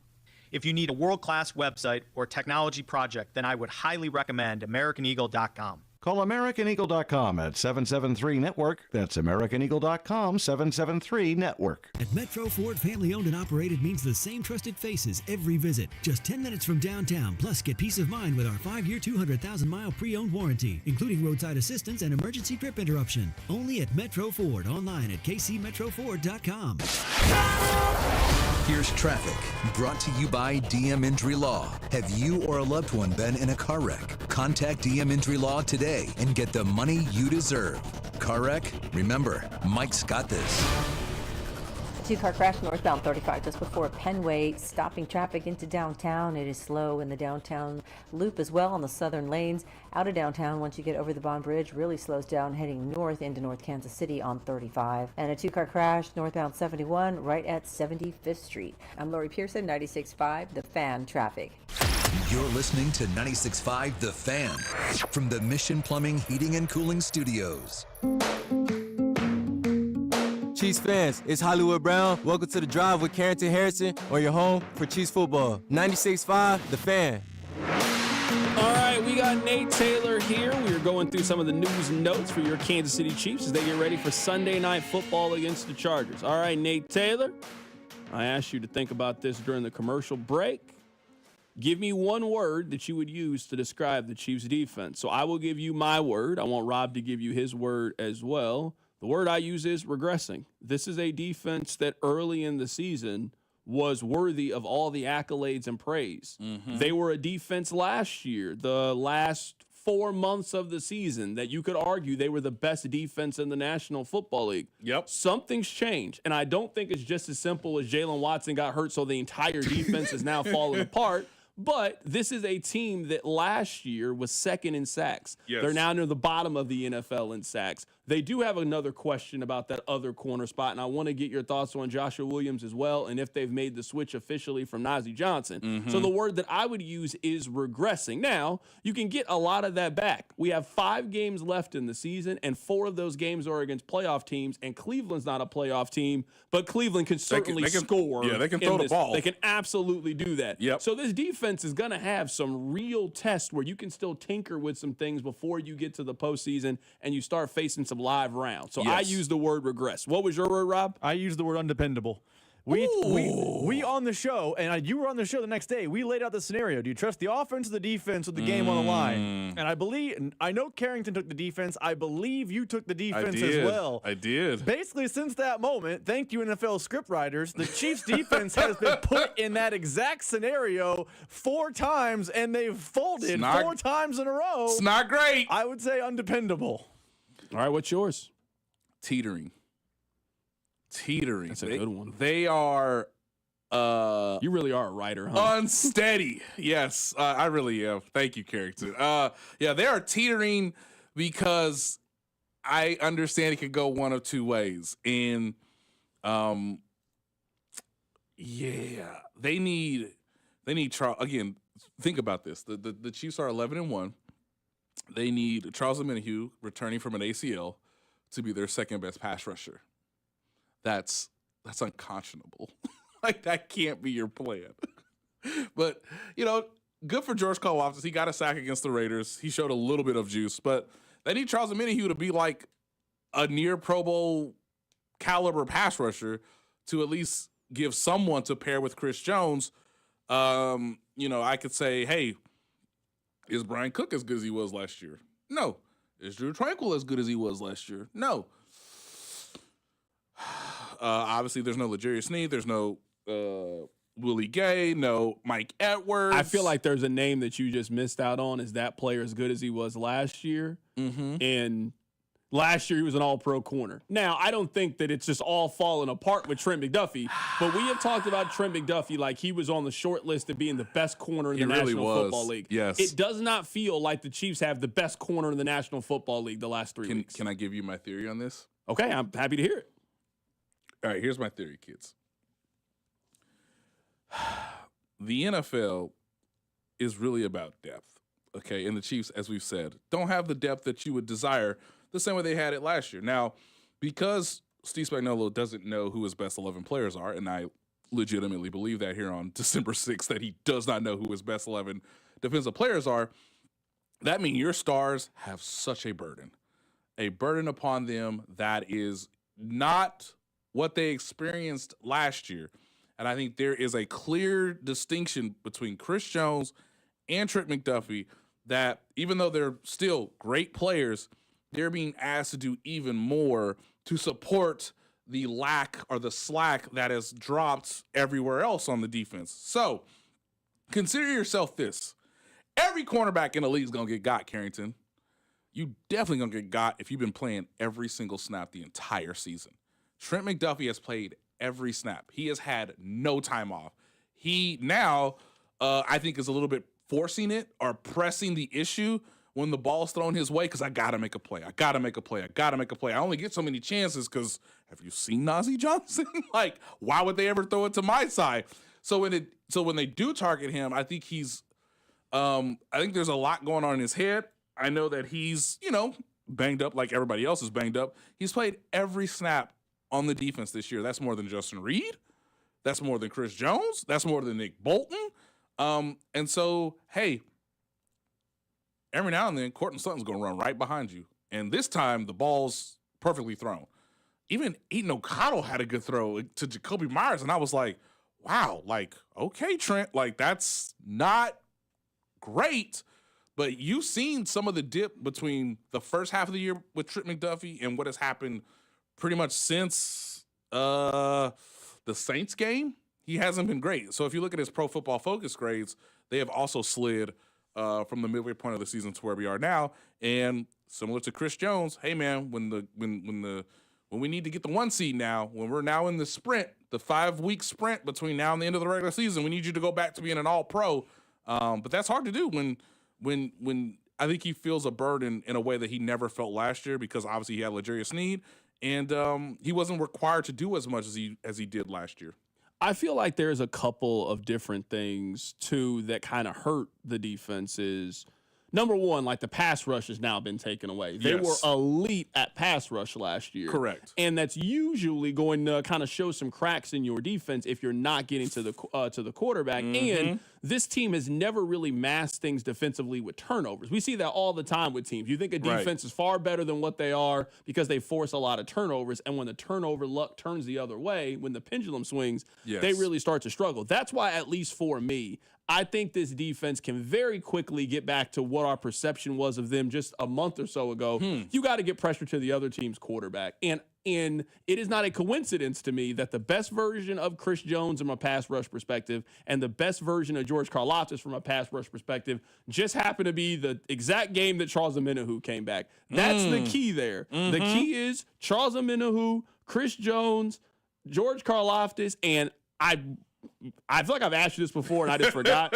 Why is Joshua Uche not playing? I know! Why? It's crazy. I have no idea. It don't make. He played one snap on Friday.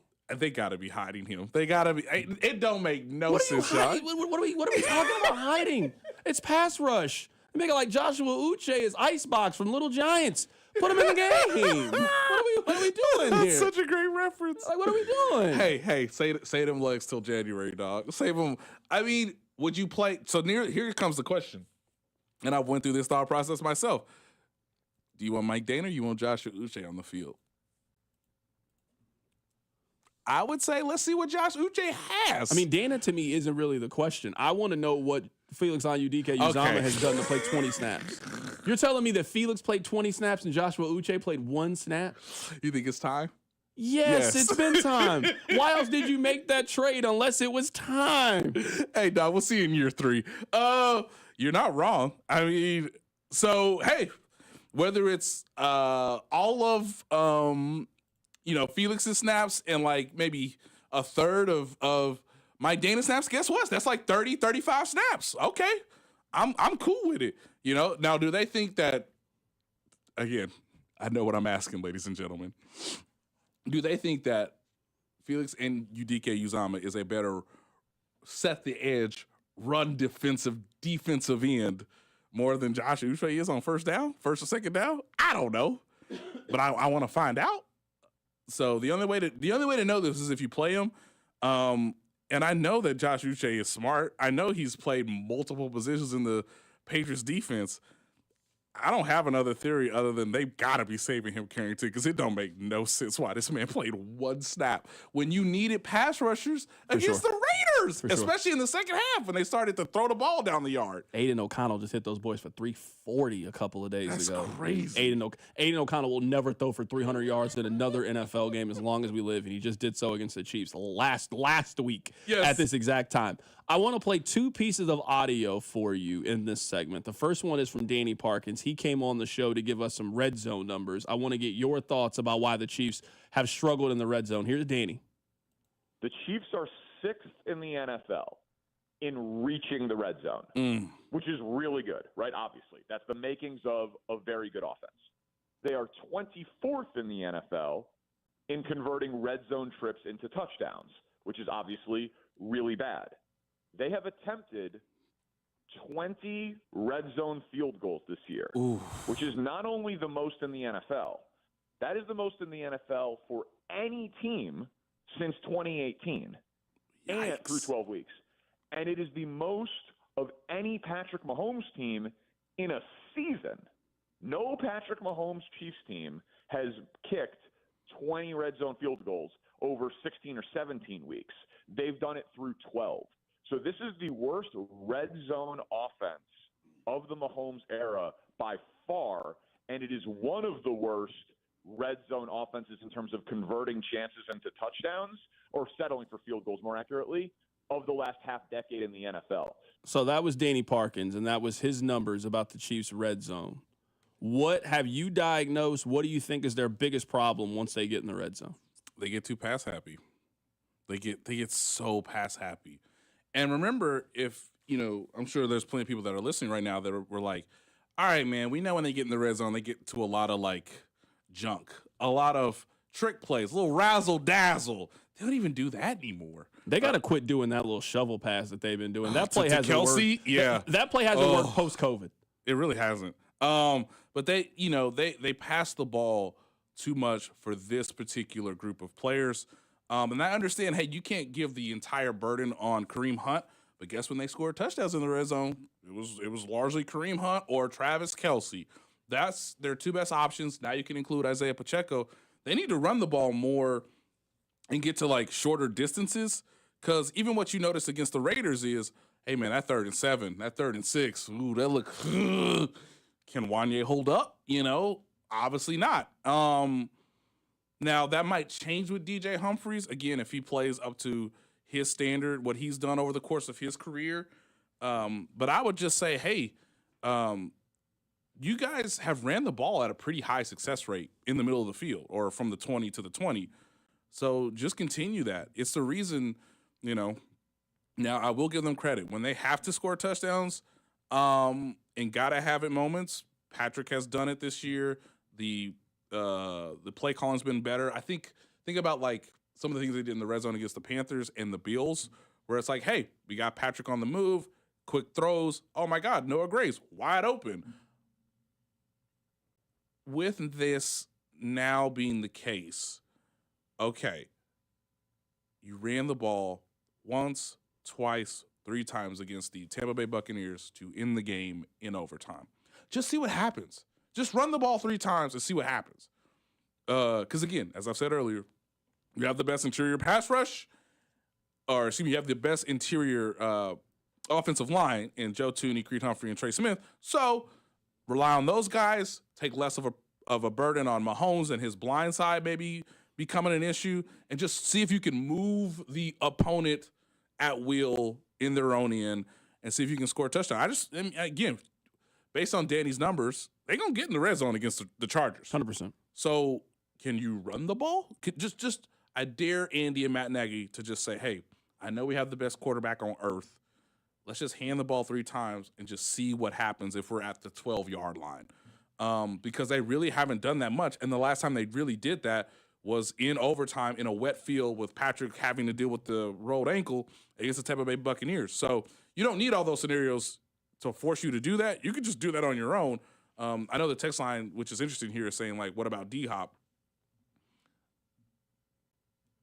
That also happened against the Tampa Bay Buccaneers. So, they haven't ran those plays since Carrington. I wonder why. They're saving them for the postseason. I mean, we all know this. So that actually leads into the other piece of audio that I'd like to play for you, because I think that the line has sort of been drawn with the Chiefs. I think there is like the official stance of Chiefs Kingdom. I think it's what you just said. Mm-hmm. Hey, the Chiefs do not take the regular season as seriously as they need to. As seriously as you would want. I've made the comparison that the Chiefs have just turned into an NBA team. Like, no one's worried about Denver in the regular season or the Boston Celtics in the regular season. No. You know they're going to make the postseason. Are you healthy? And you give yourself a great chance to advance and win the NBA championship. That's kind of how we talk about the Chiefs. That has been the Chiefs fan stance. We know that Travis is going to turn it on. They're going to clean up the issues that they have right now. Yep. I am not worried at all about them. I think there is a national perspective about the Kansas City Chiefs that kind of sounds like this. This is Adam Shine of Mad Dog Sports Radio. I can't with the Chiefs. I don't believe in them. I refuse to respect them. What? I'm not going to crown them. The Chiefs clinch a spot in the playoffs, and that's great. And Andy Reid, to me, is a Mount Rushmore head coach in the history of the NFL. Patrick Mahomes, second best quarterback who's ever lived. Travis Kelce's the first ballot Hall of Famer. I'm obsessed with Chris Jones. All of it. I don't take this Chiefs team seriously. I don't, and I won't. And hey, Buffalo. Hey, Chargers. Hey, Steelers. Hey, Ravens. Okay, now you wildin'. Beat them. They're not that good. You want a historical nugget? They have 9 wins. 9 by 7 or fewer points. 9 wins. 9. I watch the games. You watch the games. By 7 or fewer points. That is the most through 12 games in NFL history. So I don't want to hear, oh, you're hating. No, I'm watching. I am watching with my eyes. I see it. This team, I get it. I know the coach. I know the quarterback. I don't care. This is the luckiest, flukiest team I've ever seen in the 20-year history of Shine On Sports. So that is, I would say, the national perspective, and he is not the only one that feels that way. Right. Rex Ryan has been saying this every morning on ESPN for 3 weeks. He has been saying this. I could certainly find other people, but shout out to my guy, Adam Shine. You watch and follow this team as closely as any human being in the world follows Kansas City. What do you make, I think, of both sides' argument? Where do you stand right now on the Chiefs? I love it because I've lived it. I love it. We used to do this, obviously, with the Patriots. And so I understand people's angst. I also feel like, to your point, Carrington, about the NBA, we just really want to simulate this thing to January. Like, just fast forward these 5 weeks so we can really see what this team is. And, of course, obviously that might change. Who knows? Hollywood Brown might be in the mix by then. I'm not saying Jalen Watson is going to be available, but, hey, if they make a deep postseason run, who knows? Maybe he's available to play a limited role in the championship game. He's been sending a lot of emojis. He has. I saw him during one of his rehab sessions this past week. Oh, wow. So hey, how do you look? Did he look good? Looked all right.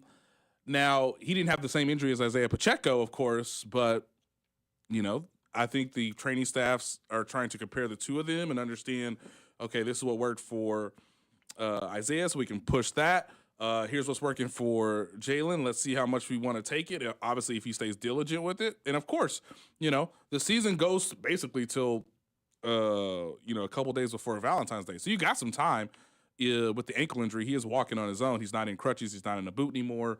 So we'll see. I love this because – guys, my man said they have a certified Mount Rushmore head coach. Yeah. They have maybe the second best quarterback we've ever seen. Yeah. He's probably the best quarterback I've ever seen. Yeah.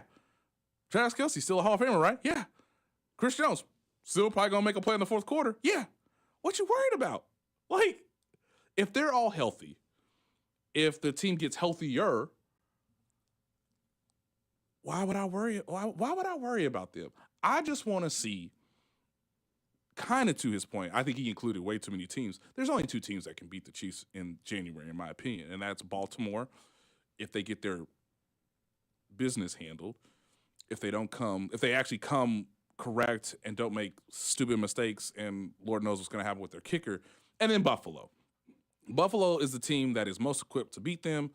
They demonstrated that earlier this season. Everybody else is just playing to see how long their season can go. I don't believe in Pittsburgh. The AFC West has been fun, but, those are two teams benefiting from good coaches and not the strongest strength of schedule in the NFL, because that's what happens when you're, third, fourth in your division. So, I'm not worried. I'm just ready.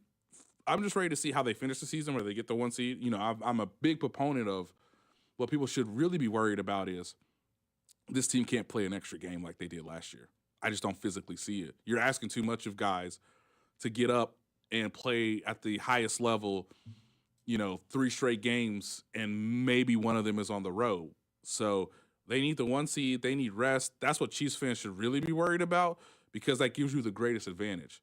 You get 2 weeks to prepare for whoever. You have one less game. We all saw what Travis Kelce did when he was healthy, when he was rested in January. He was a completely different player. So that's my worry. I'm not worried about them in January because I know they can win a game or two. They can get to the championship game.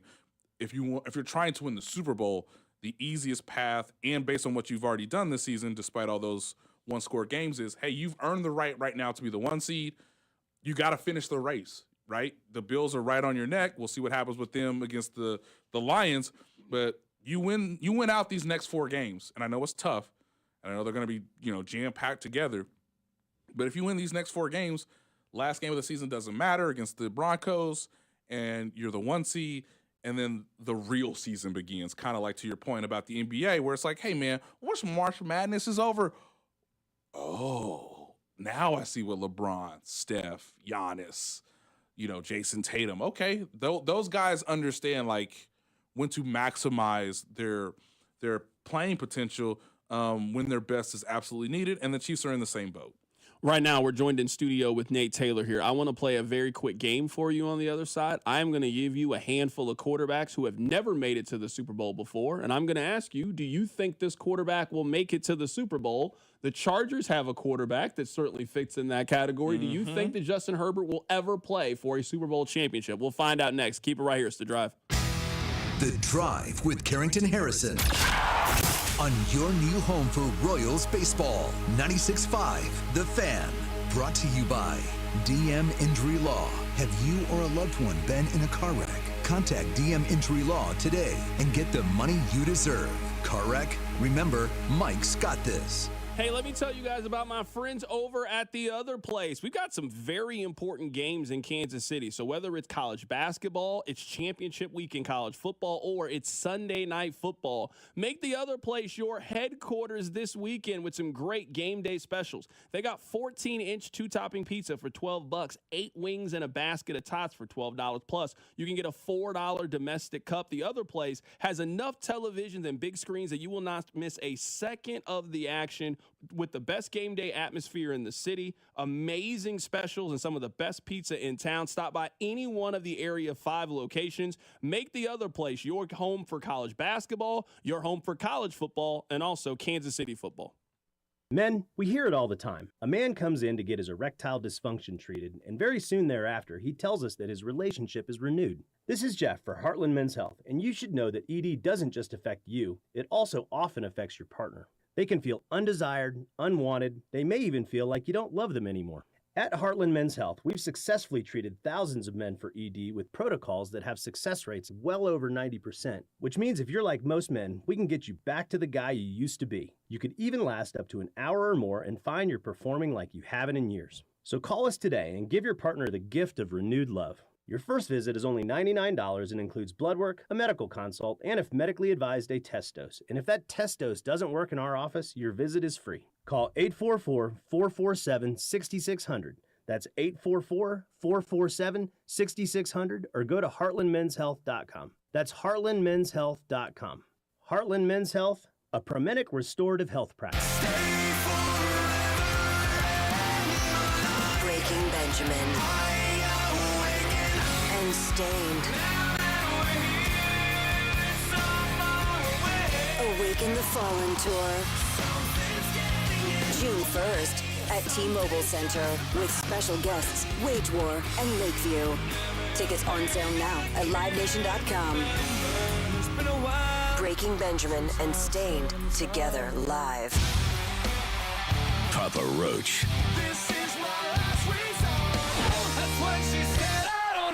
With Rise Against, celebrating 25 years. Rise of the Roach Tour. Rockin' T-Mobile Center, April 9th. With special guest, Under Oath. On sale now at livenation.com. Don't miss Papa Roach and Rise Against together on one epic night. The wait is almost over for the most wanted Target holiday deal. Get 10% off Target gift cards with Target Circle this Saturday and Sunday only. From your teenage nephew to your kids' teachers and coaches, Target gift cards bring joy to everyone on your list.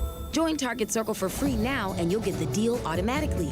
Shop December 7th and 8th for 10% off Target gift cards with Target Circle and save more on gifts. Happier holidays from Target. Restrictions apply. This is the story of the one who, as a maintenance specialist for a historic high-rise, knows that vintage charm historically needs constant attention. Which is why, when it's time to upgrade turn-of-the-century mechanicals, they turn to Grainger. With easy access to 1 million-plus products and the scale to deliver when and where you need them. The right tools and supplies are never far away. So the one can keep that vintage building running like new. Call, click Grainger.com, or just stop by. Grainger, for the ones who get it done. Welcome to TGL presented by SoFi. Golf's newest league, live on ESPN and ESPN Plus. It's 2 hours of hammer dropping, overtime forcing, playoffs on the line golf. Tiger, Rory, and more of the best from the PGA Tour split into 6 teams. Learn more at TGLGolf.com and tune into the inaugural season beginning January 7th. Keep up, it's golf.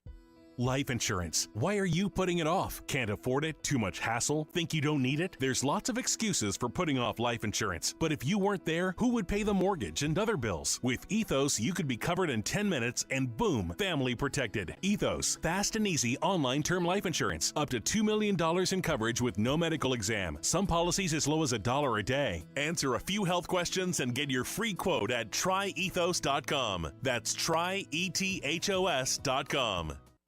Need parts now? O'ReillyAuto.com offers in-store pickup, same-day home delivery, or next-day home shipping. Get more parts your way at O'Reilly Auto Parts.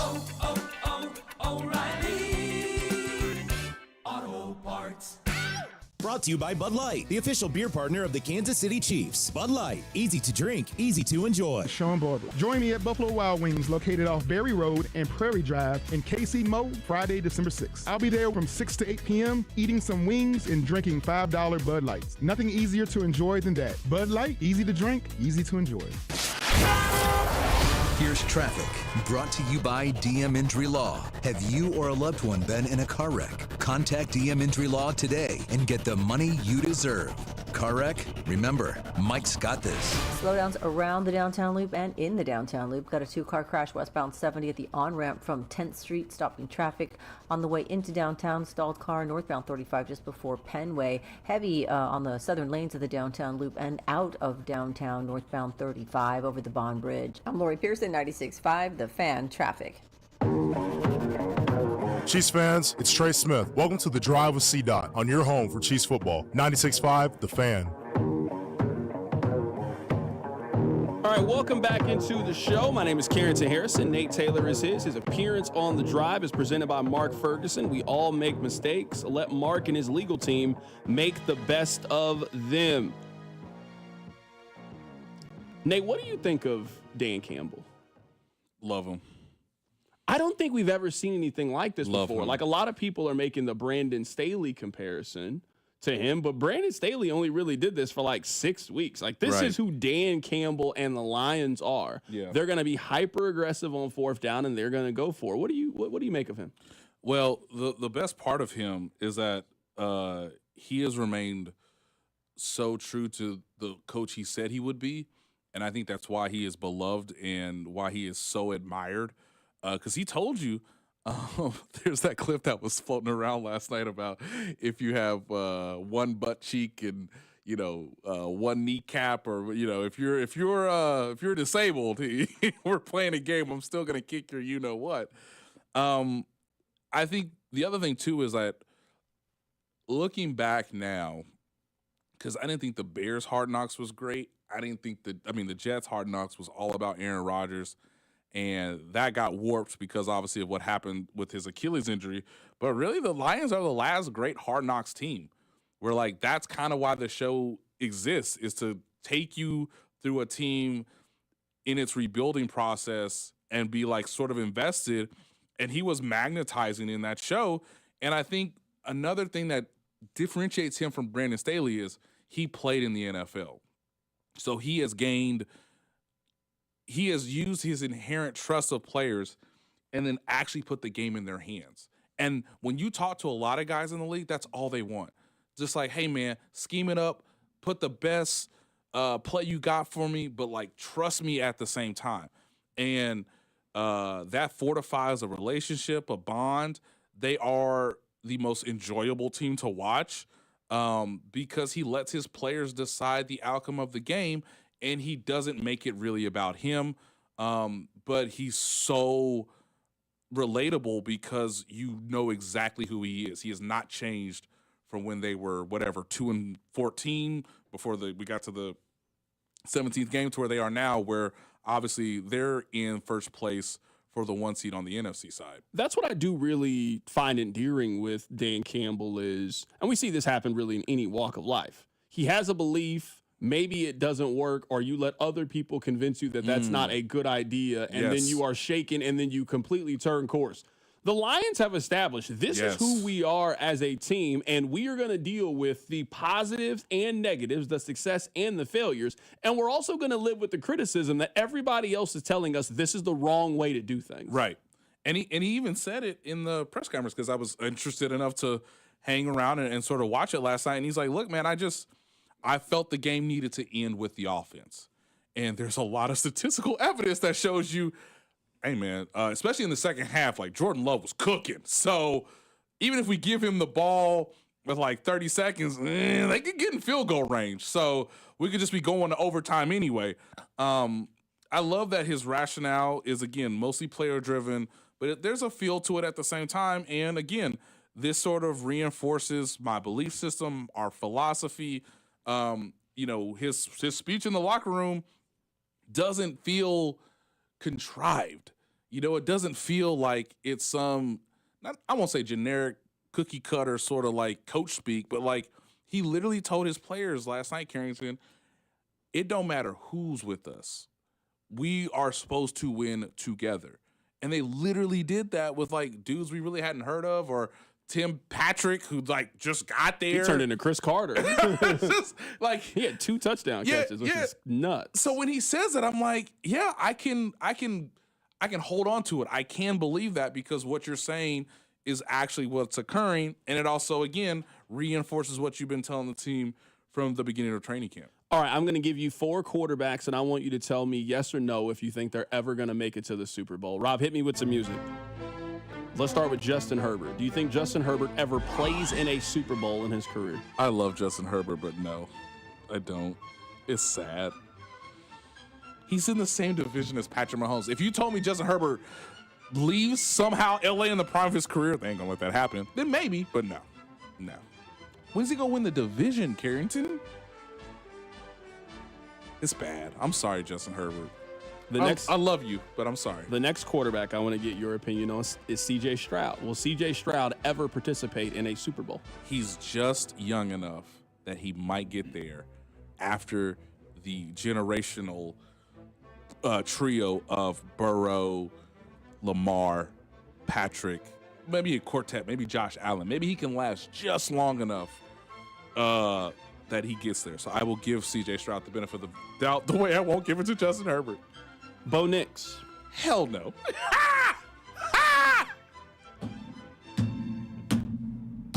Why'd you laugh at Bo Nix like that? No. Why'd you laugh at Come Bo Nix? on. All right, man. If Sean Payton turns him into Drew Brees, my God. He's going to win Offensive Rookie of the Year. He is, and it's a disgrace.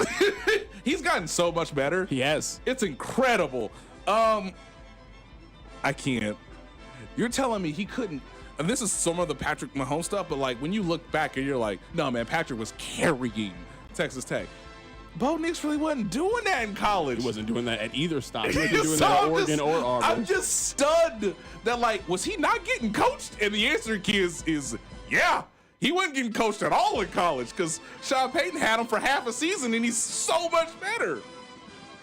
So, no. He's not going to the Super Bowl. I'll give you Jaden Daniels, quarterback for the Commanders. Ooh, buddy.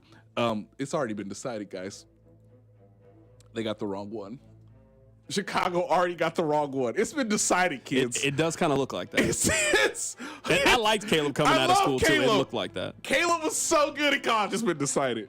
Because similar to Patrick, and I always love that Andy tells people this, Patrick threw the ball so much in high school and college, and that is the exact same thing with Jaden Daniels, to where you come into the league and it's not overwhelming. You get the ball out on time. You see where your teammates are. You can create, but you can also play within structure. You got a little bit of like clutch gene to you late in games.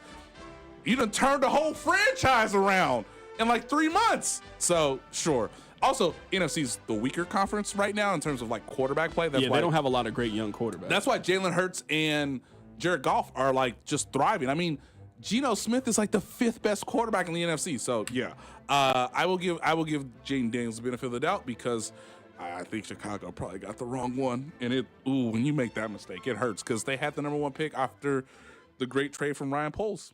That is our guy, Nate Taylor, joining us on the show today to get you ready for Chiefs and Chargers. I imagine you're picking the Chiefs to win this game in a close, tightly contested heading into the 4th quarter game, right? That's kind of what all of us have on Sunday. Again, can we just simulate to 6 minutes left on the clock?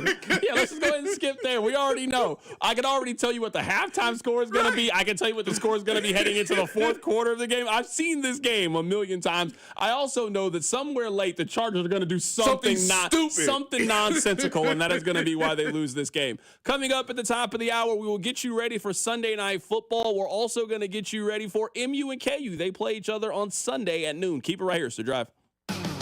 The Drive with Carrington Harrison on your new home for K-State Athletics, 96.5. The Fan, brought to you by DM Injury Law. Have you or a loved one been in a car wreck? Contact DM Injury Law today and get the money you deserve. Car wreck? Remember, Mike's got this. Here's traffic, brought to you by DM Injury Law. Have you or a loved one been in a car wreck? Contact DM Injury Law today and get the money you deserve. Car wreck? Remember, Mike's got this.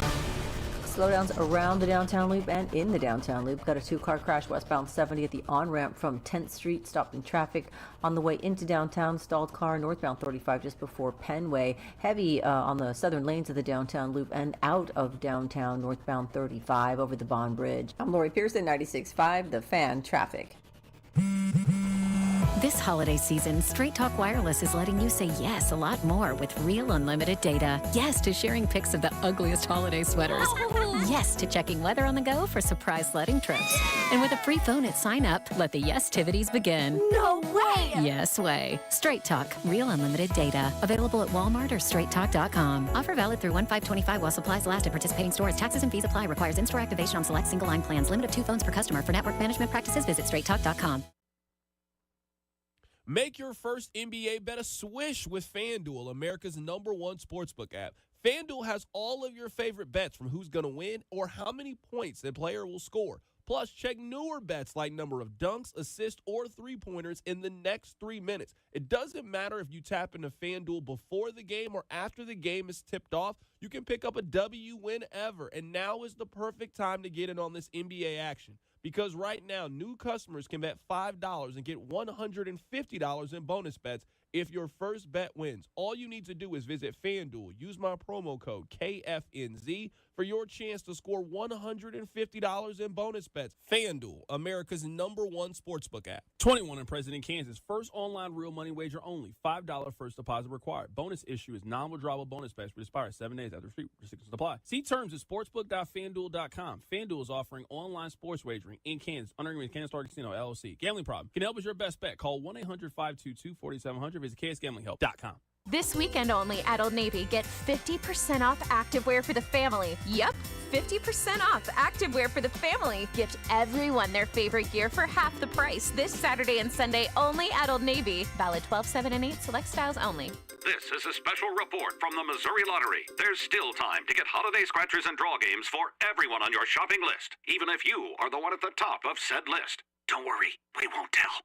The Missouri Lottery. Play responsibly. At Metro Ford, family owned and operated means the same trusted faces every visit. Just 10 minutes from downtown. Plus, get peace of mind with our 5-year, 200,000-mile pre-owned warranty, including roadside assistance and emergency trip interruption. Only at Metro Ford. Online at kcmetroford.com. Football fans, picture this. You bet on your favorite player to score the first touchdown, and he throws a block, and his teammate scores instead. With BetMGM's second chance promotion, you'll get your stake back if your first touchdown scorer scores second. Bet on any pro football player to score the first touchdown of the game. If you're right, you win. If your player scores second, you get your stake back in cash. BetMGM and GameSense remind you to gamble responsibly. See BetMGM.com for terms. 21 years of age and older. This U.S. promotional offer not available in Mississippi, Nevada, Ontario, or Puerto Rico. Gambling problem? Call 1-800-GAMBLER. Available in the U.S. For New York, call 877-8-HOPE-NY or text HOPE-NY 467-369. For Arizona, call 1-800-NEXT-STEP.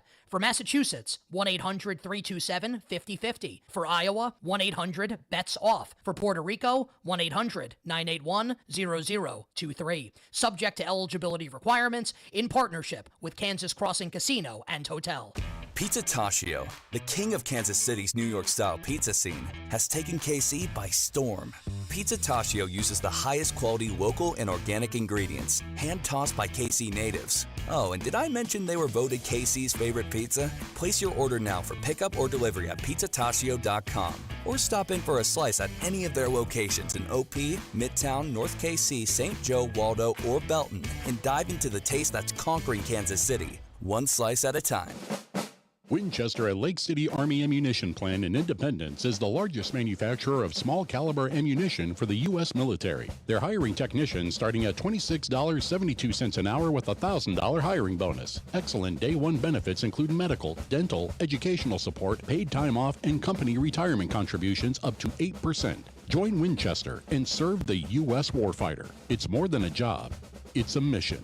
Apply at winchester.com/careers. Chiefs coverage brought to you by Andy's Frozen Custard. Visit eatandys.com to find the location nearest you. Top your day with a smile. Let me tell you about my good friend Andy from Andy's Frozen Custard. He's from Kansas City, never misses a game, and serves the world's finest frozen custard. Tailgate with a pick six, or grab a freshly made custom treat before or after a game. And tell him Mitch and Andy sent you. Listen to the Chiefs and Chargers game on Sunday with pregame starting at 4, kickoff just after 7 with Mitch, Dannon, and Kling. Right here on your new home for Chiefs football. 96.5 The Fan, KFNC FM and AM HD1 and HD2, Kansas City, in Odyssey Sports Station.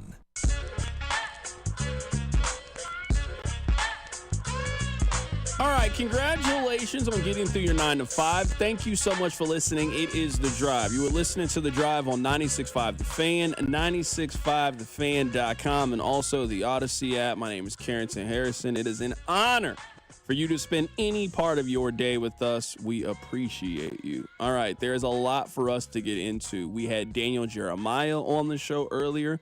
We're going to play a couple of cuts from that. We had Tony Dungy on the show. We're going to play the best of that conversation for you coming up at 5:30. We're going to talk some college football. We're going to talk some NFL. We're going to have fun in this 5 o'clock hour. I would like to go ahead and get this conversation out of the way, and then we can just talk about the Chiefs or college football or Missouri, Kansas the rest of the way. I have a lot of respect for the Lions. I don't always agree with the Lions' aggressiveness on fourth down, but I do have a lot of appreciation for how they operate. We talk a lot about culture, and the Chiefs have obviously established a standard that is set. And if you don't fit that standard, trust me, you will not be long for Kansas City. The Lions, who have been a bad franchise for basically all of our entire lives, are setting up a culture and a mentality. And I say this all the time. It's really hard to win in the NFL. It's really hard to get everybody on the same page and pushing and pulling in the same direction. That's what the Lions have going right now. As I watched them on Thursday Night Football yesterday, they ran a toss play on 4th and 1 from their own 30-yard line. It didn't work. I didn't see the Lions hang their head. I didn't see the Lions question anything. They just went to work and went on defense. They then had a 4th down at the very end of the game where I think every other team in the NFL kicks a field goal there. They trusted their offense. They trusted their offensive line, their run game. They ran it. They almost made a mistake with Jared Goff falling down. They get the handoff. They get a first down. They run out the clock. They kick the field goal. They win. There is something to say about a team and a coach and a mentality. This is who we are, and we are not going to let anybody else from the outside dictate who and how we operate. The Lions do things that are very unconventional and things that you will call into sports talk and get mad and curse and be angry and say, you can't win that way. The Lions seem pretty hell-bent on doing it opposite of what everybody says is the correct way to win. So I don't know if they're going to win the Super Bowl or even go to the Super Bowl. You can argue that last year that aggressiveness played a part in their ultimate demise, but it's certainly going to be fun to see along the way. The Lions have proven to be the best regular season team in the NFL. We'll see if they're the best postseason team. We'll also see if you can win with that kind of strategy. I think we've seen Andy in recent time become far more conservative and far more take the points than I think we've seen. That is the exact opposite of what the Lions are trying to do. They're aggressive. Go for it on 4th down. We're going to roll the dice and we can live with it. It is going to be a very interesting final month of the regular season and heading into the postseason with two great teams, the Lions and the Chiefs, same record. One's in the AFC, one's in the NFC, that I would say fundamentally they just operate very, very differently. And it'll be interesting to see if either one of those teams or both of those teams can end up playing each other in the Super Bowl in New Orleans. All right, Rob, let's talk about the Kansas City Chiefs. Let's talk about their matchup against the Los Angeles Chargers. The Green Bay Packers have been as fortunate of any team that I can remember for the line of succession that they have had at quarterback. When you and I were kids, they had Brett Favre, and Brett Favre was the ultimate gunslinger quarterback. There was a 10-year stretch where if you played a certain style, there was only one quarterback they compared you to, and it was Brett Favre. They then lost Brett Favre. He went to go play for the Jets, and then they got Aaron Rodgers, and Aaron Rodgers was a better version of the quarterback that they just had. Aaron Rodgers is one of the 10 best quarterbacks that I have ever seen. He is absolutely remarkable. Prime Aaron Rodgers was a bad man, to quote Stephen A. Smith. They then handed things off to Jordan Love, who I think is pretty good. They have had a great line of quarterbacks for the Green Bay Packers. The Chargers have done the exact same thing with not nearly the level of success. Think about the quarterbacks that the Chargers have had. They had Drew Brees as their starting quarterback. They had Phillip Rivers as their starting quarterback. And they have now handed things off to Justin Herbert. And Herbert is good. There is no denying Justin Herbert's talent and ability. He is one of the better young quarterbacks in the league. He is 26 years old. We still got a lot of story to still be written when it comes to Justin Herbert. He will always be fighting the Phillip Rivers accusations. Because at least from the 1,000-foot view, from the outside looking in, man, it seems kind of similar. Justin Herbert is going to put up a lot of numbers throughout his career. He's going to throw for a lot of yards, a lot of touchdown passes, and they're going to win a handful of games. But is he somebody that you trust in the absolute critical moments? Because as much as I like Phillip Rivers and as good as he was as a starting quarterback with the Chargers, he then became a quarterback that you didn't trust in those moments. And at some point, you expected the Chargers to do Chargers things. Man, that started with Phillip Rivers. Whether it was the worst day ever, interceptions, whatever you would call it, Phillip Rivers was normally going to make a losing play at the end of the game, and you just simply had to sit around long enough and wait for it to happen. Justin Herbert has had one opportunity in the postseason, and it was embarrassing. Now, you got the right coach, you have a different mentality, all of those things. Is Herbert ready to take that next step as a player and put himself firmly in the conversation with the elite high-end quarterbacks of the league? Because there is a gap, the same way that we talk about with teams, how there is a gap, how Kansas City, Buffalo, Philadelphia, Detroit, those teams have separated themselves. Man, quarterbacks have also separated themselves too. You cannot put Herbert in the same conversation as Lamar Jackson. You cannot put Herbert in the same conversation as Josh Allen or Patrick Mahomes. You can't put him in the same conversation with Joe Burrow. You can't put him in the same conversation with Jalen Hurts, who has gone to a Super Bowl, who looks like he is maybe the quarterback of the best team in the NFC.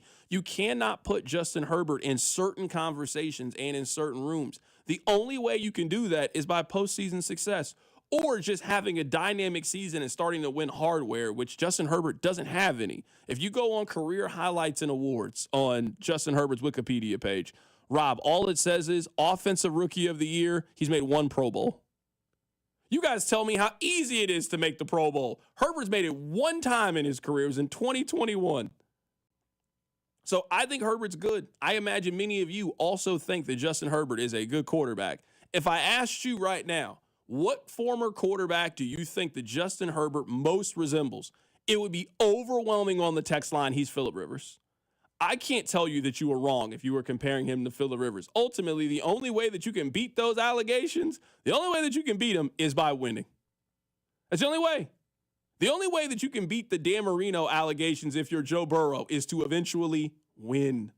The only way if you're Lamar that you can overcome, hey, you're a choker, you freeze in these moments, you can never win a Super Bowl this way, is to actually go out and do it. You have one of the 5 best coaches in the National Football League. You have one of the best defenses in the National Football League. There is a foundation there if you are the Chargers. And if you are truly special at the position, you can compete with the big boys in the AFC. You always play Kansas City tough. There is not a huge gap in talent to me between the Chargers and some of the other good teams in the league. Are they ready to take that next step as an organization? And so far, Rob, watching them this season, they feel like just a good team. They're going to make the playoffs. They're going to give one of those upper teams a scare. But I don't know if we can really insert the Chargers into really any conversation that we have about teams that can make the Super Bowl. They're not even in the loading stage. Yesterday, I gave you the teams that are on the bubble: Green Bay, Minnesota, Baltimore. The Chargers aren't even in that conversation. I say it all the time. There is a difference between being a Super Bowl team and a playoff team. And the Chargers are going to be a playoff team, but there feels to be a pretty big gap to me between where the Chargers are and where the Lions are, where Kansas City are, teams that we think can actually win this thing and be the last team standing. The Chargers have no doubt made massive strides in year one. And I know that's something the text line doesn't want to hear and Chiefs fans don't want to hear, but what they were a year ago was a laughingstock. I think it was around this time last year. Remember they gave up like 63 points or something outlandish to the Raiders and Brandon Staley got fired? They were a legitimate joke last year. And now, while I don't want to speak for you, I'm not picking it. It would not stun me if they win on Sunday night. They are a good football team. And that is a testament to coaching. I wonder how much Justin Herbert is able to shake the allegations now that he's been paired with a competent head coach. Phillip Rivers always fell short. He had very little to no playoff success. He only had the one AFC title game appearance where he lost to the then undefeated New England Patriots on the road. So Phillip Rivers is always going to go down as a stat guy who whined and moaned and never had any real success in the NFL. But now that Justin Herbert, who has the big arm, he has the frame that you want from a quarterback, now that he is paired with the coach that me and you both think highly of, do we think now he can break that mold and get away from those Rivers allegations? Because I would tell you, during the Brandon Staley era, it was basically souped up Phillip Rivers. He was bigger, he was stronger, he ran better, but he was doing a lot of the same stuff. Not whining and moaning, but losing in the same round. I wonder if Jim Harbaugh is the key to breaking that, mold for Justin Herbert. And I do think for Herbert, I mean, this is can you go win this game? They're not going to have J.K. Dobbins, who is now on injured reserve, and J.K. Dobbins was having a pretty good season. He has almost 800 yards rushing in his first 11 games, averaging 4.8 yards per carry, and had 8 touchdowns and can catch the ball out of the backfield. He had 150 yards receiving. J.K. Dobbins was one of the 10 best running backs in the league. He's not playing in this game. They only really have one dynamic wide receiver option. It's Ladd McConkey. Ladd McConkey's having a phenomenal season. He has 58 catches for 815 yards, averaging 14 yards a catch and 4 touchdowns. Outside of that, it's a whole lot of mid in that depth chart. Gus Edwards is their starting running back now. He's fine, I guess. You got Joshua Palmer. You got Will Dissly at tight end. He's okay. You got Quentin Johnston, who I think we can say now was not worthy of being a first-round pick. Maybe he can turn out to be a productive wide receiver, but he was not worthy of where he was selected in the NFL draft, and that's kind of really about it. The Chargers are going to have a chance to win this game. Every Chiefs game is just close late, every single one of them. This is not a game that I see the Chiefs really running away with or the Chargers running away. This is a Chargers team that has allowed fewer points than any team in the National Football League. This is a Chiefs defense that I am expecting now, after a little bit of time, a little bit of rest. You got back Charles Omenihu. You have made a switch at corner, and now you're going to see Joshua Williams more. I think you should expect to play well if you're the Chiefs defensively. The Chargers, we just saw them last week against the Atlanta Falcons. That was not a great Chargers offense by any means. They scored 14 points in that game against Atlanta. So this feels like it could be a 24-21, 21-17 kind of game, and it is not close between the two. If this game is close heading into the final 8 minutes, there is a quarterback with a proven track record of knowing how to win those games and overcome. There is a proven track record as an organization to know how to win those games. And then on the other side, there is a quarterback who has never won a single one of these kind of games before, and an organization that is known for usually finding a way to lose in these scenarios. And that's why, even aside from home field advantage, you have to give Kansas City the edge in this matchup. Let me ask you a question. Haven't we had this conversation like 3 different times with teams, and it's a get-right game, and the Chiefs will get back to their winning ways, and they'll start doing the things, you'll start peaking at the right time, and here we go, especially defensively, because after the Bucs game, the conversation was, oof, that defense didn't look the same as we think, especially against bad Bucs players. But you know what? They got the Broncos on the schedule. Bo Nix doesn't look like he's that guy. They should get back to being a Chiefs defense. I only gave up 14 points, but Bo Nix took him down the field at the end and gave him a chance to win. I mean, maybe we undersold Bo Nix. Maybe he's better. He's now, second in the betting markets for Offensive Rookie of the Year? That's okay by the Chiefs defense. It's Bryce Young time. That is cakewalk. We're going to see the best of this Chiefs defense. They're going to look like that 2023 defense. They're just going to smoke this team back to how it's supposed to be. Bryce Young looked really good. And then the conversation was, Bryce Young's turning a corner. It's good by Bryce. That kind of happens. He was the first overall pick. And then last week, Aiden O'Connell, with no weapons, basically, that we can name, went out there and played really well, including just throwing dots at the last drive before his center forgot how to snap the football. So I don't disagree with you. On paper, Justin Herbert is throwing to me and you. He's got young man's MVS, Johnston, who can't catch anything, but every once in a while makes a big play.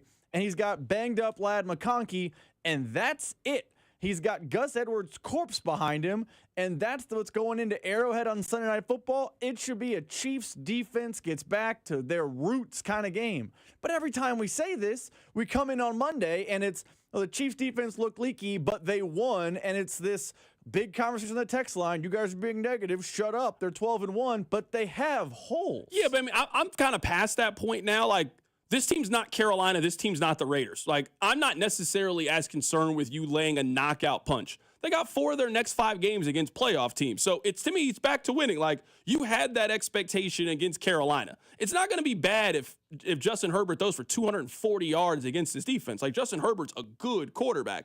To me, now it is about It is about turning the corner and feeling like the Chiefs are ramping up and getting ready for the postseason. That's where I am now. They have maybe 5 games left. I don't know if they're going to need the Week 18 game. They got the month of December. This is a pretty difficult month, I would say. You got the Chargers on Sunday Night Football. You go on the road to play Cleveland, who I would say Cleveland with their quarterback situation is pretty unpredictable. And then you got 3 games in 10 days there against a couple of playoff teams. So I'm past the point differential and if you need to blow this team out or do any of those things.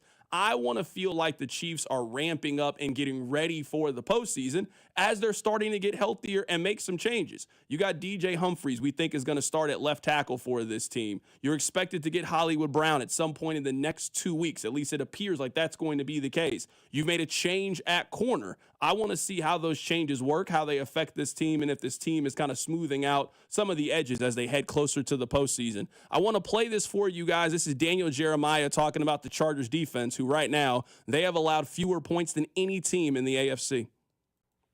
Yeah, they've done it by playing together, and they've done it with some key additions in the offseason that weren't marquee additions. You know, you've got the name brand guys, coming back with the 2 edge rushers, even though Bosa and Mack haven't really been healthy.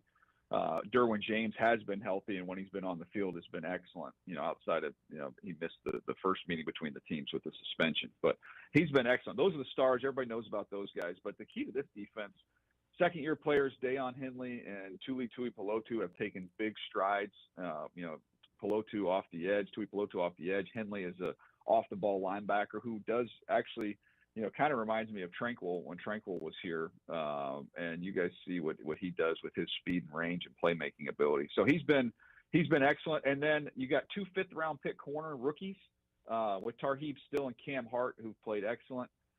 You go out and get cheap free agents along the defensive line and Poona Ford and Tier Tart. They all are unselfish guys. They play really, really hard.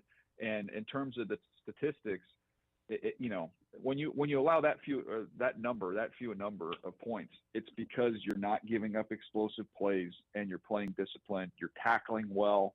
Those things aren't necessarily all talent things. Those are coached, and those are some smart players. So I think that's kind of the secret sauce there. I think this game really comes down to one thing, honestly. I think it comes down to who can protect their quarterback better. The Chargers have been pretty good this season at getting after the other team's quarterback. The Chargers are 8th in the NFL in sacks. The Chargers have, I would say, 3 players who are pretty good at getting to the other team's quarterback. They have Khalil Mack. They have Bosa. They also have Bud Dupree, used to play for the Steelers. He is a very good player. He has 7 sacks so far this season.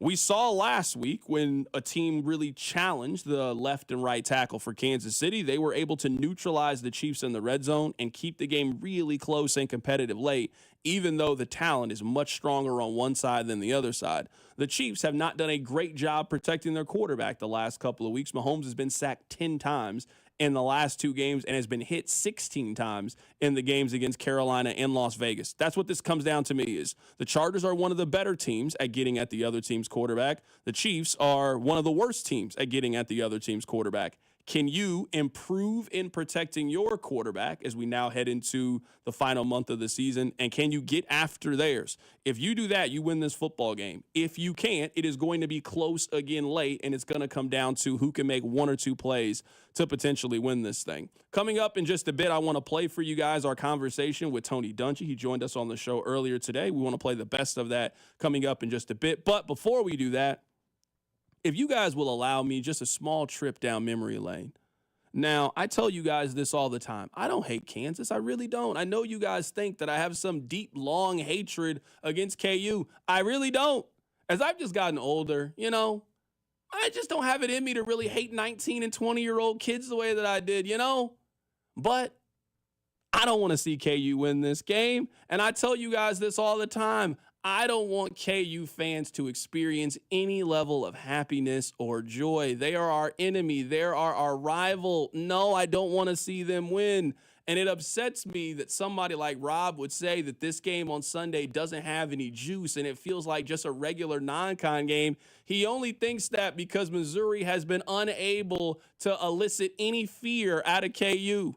KU fans, you will never admit this, but now when you guys go to Bramlage, you have to be a little bit fearful. K-State has proven they can beat you at home. Now, I know they didn't basically the entire time you were in high school and college, but trust me, now when KU goes to Bramlage, it can be a legitimate game. It can be fun. It's a coin flip, 50-50 kind of game. Now, when it comes to Lawrence, that's different. Nobody goes into Allen Fieldhouse and wins. I'm not expecting Missouri to be at that point where we think in a couple of years are going to go to Allen and leave with the win.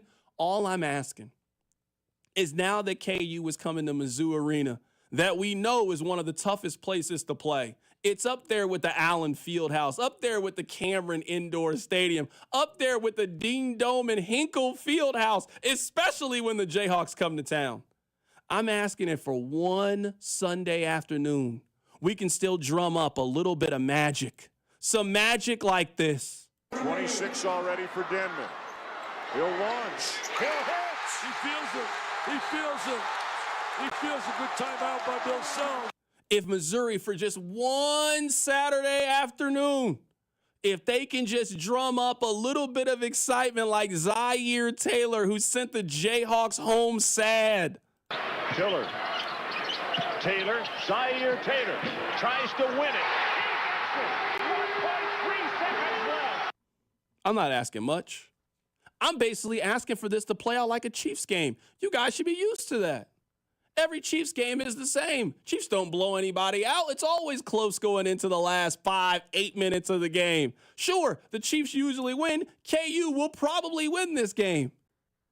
But upsets happen all the time. I just saw a team upset KU a couple of days ago, and they ran on the court afterwards. Why can't my team have that moment? They've had that moment before. I've seen it. I've been in attendance. 0.4 seconds left.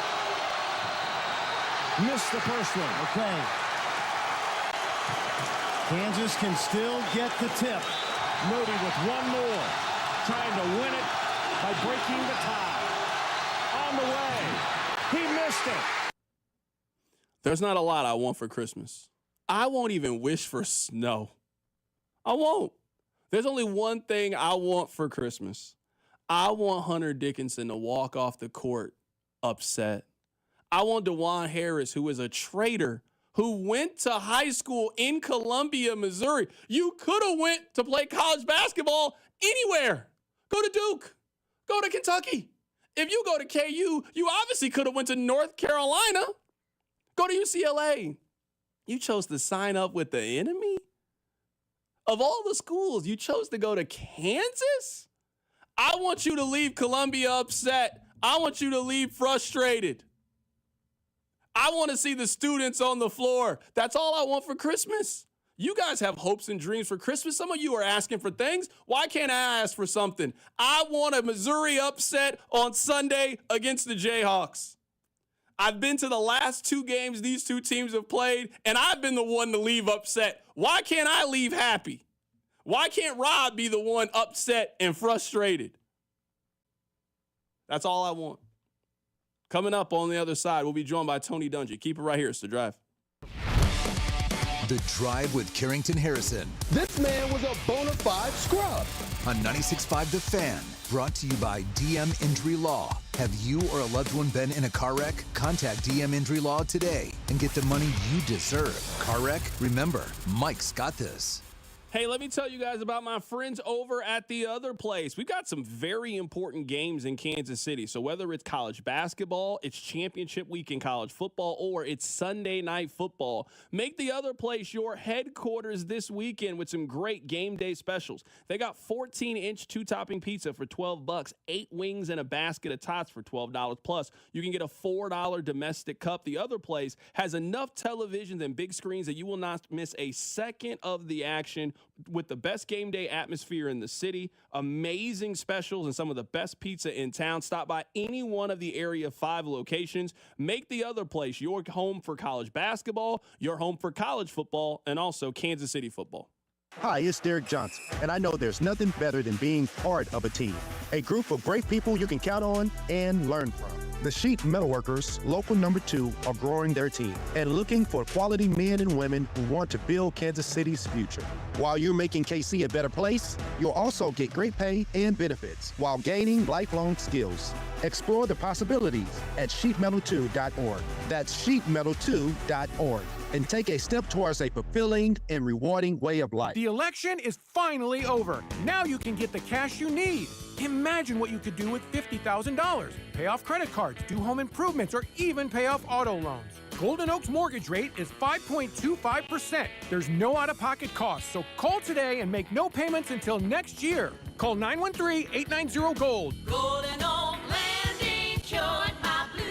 6.19 APR, FHA, 15-year, 20% equity, qualified credit. Additional terms apply. NMLS 114937. The holidays make me nostalgic. I think about all the family recipes my mom would make, and now I pass those recipes down to my kids. I know I can get all the quality ingredients at Hy-Vee. My store has everything to make the holidays perfect, including heat and serve complete holiday meals for any size group. And don't forget the amazing wine and spirits department. Hy-Vee's Taste of the Holidays event is this Saturday, December 7th from 11 a.m. to 2 p.m., where you can sample amazing menu options or get a little holiday inspiration. This holiday season, let Hy-Vee do the cooking while you take the credit. Score big savings with Hy-Vee and the Kansas City Chiefs. Big points mean even bigger savings. Just shop Hy-Vee the day after a game and earn a fuel saver discount equal to the Chiefs score and based on the amount you spend. If the Chiefs score 42 points, you save 42 cents a gallon with any $42 purchase. The more we score, the more you save. Win or lose, everyone scores the day after a Chiefs game only at Hy-Vee.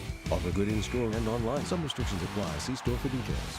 The holidays are a magical time to get engaged. At Shane Company, we're here to help you create your dream engagement ring in just 3 easy steps. Choose a setting that speaks to your style. Compare diamonds and colorful gemstones in all shapes and sizes. Then personalize it with a decorative crown and special engraving. Or choose a perfectly preset ring that's ready to go. At Shane Company, you'll find everyday competitive prices, a no-pressure environment, and an unmatched free lifetime warranty. Shane Company, your friend and jeweler. This football season, the best place to watch the game is Johnny's Tavern. Tons of TVs, tons of fans, and cold Yingling beer. You could win big. Scan the QR code at any Johnny's Tavern to enter for a chance to win a tailgate prize pack and the grand prize. All thanks to you, Yingling. Win a hosted party at the Johnny's Tavern of your choice. Each location will have a winner, so don't miss out. Grab your friends, grab a Yingling, and get in on the action. Only at Johnny's Tavern. In partnership with 96.5 The Fan, your home for football, fun, and Yingling. Must be 21 plus to enter. Many of us are looking forward to retirement.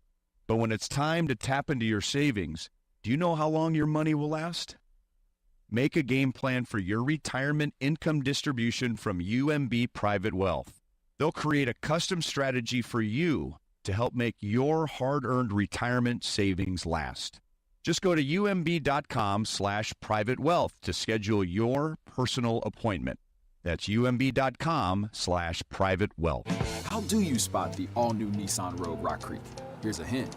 It's got all-terrain tires, a tubular roof rack you can't miss, and it's tough inside and out with lava red detailing. You'll also find it in its natural habitat, climbing mountains, attacking rugged trails, and never backing down from any adventure.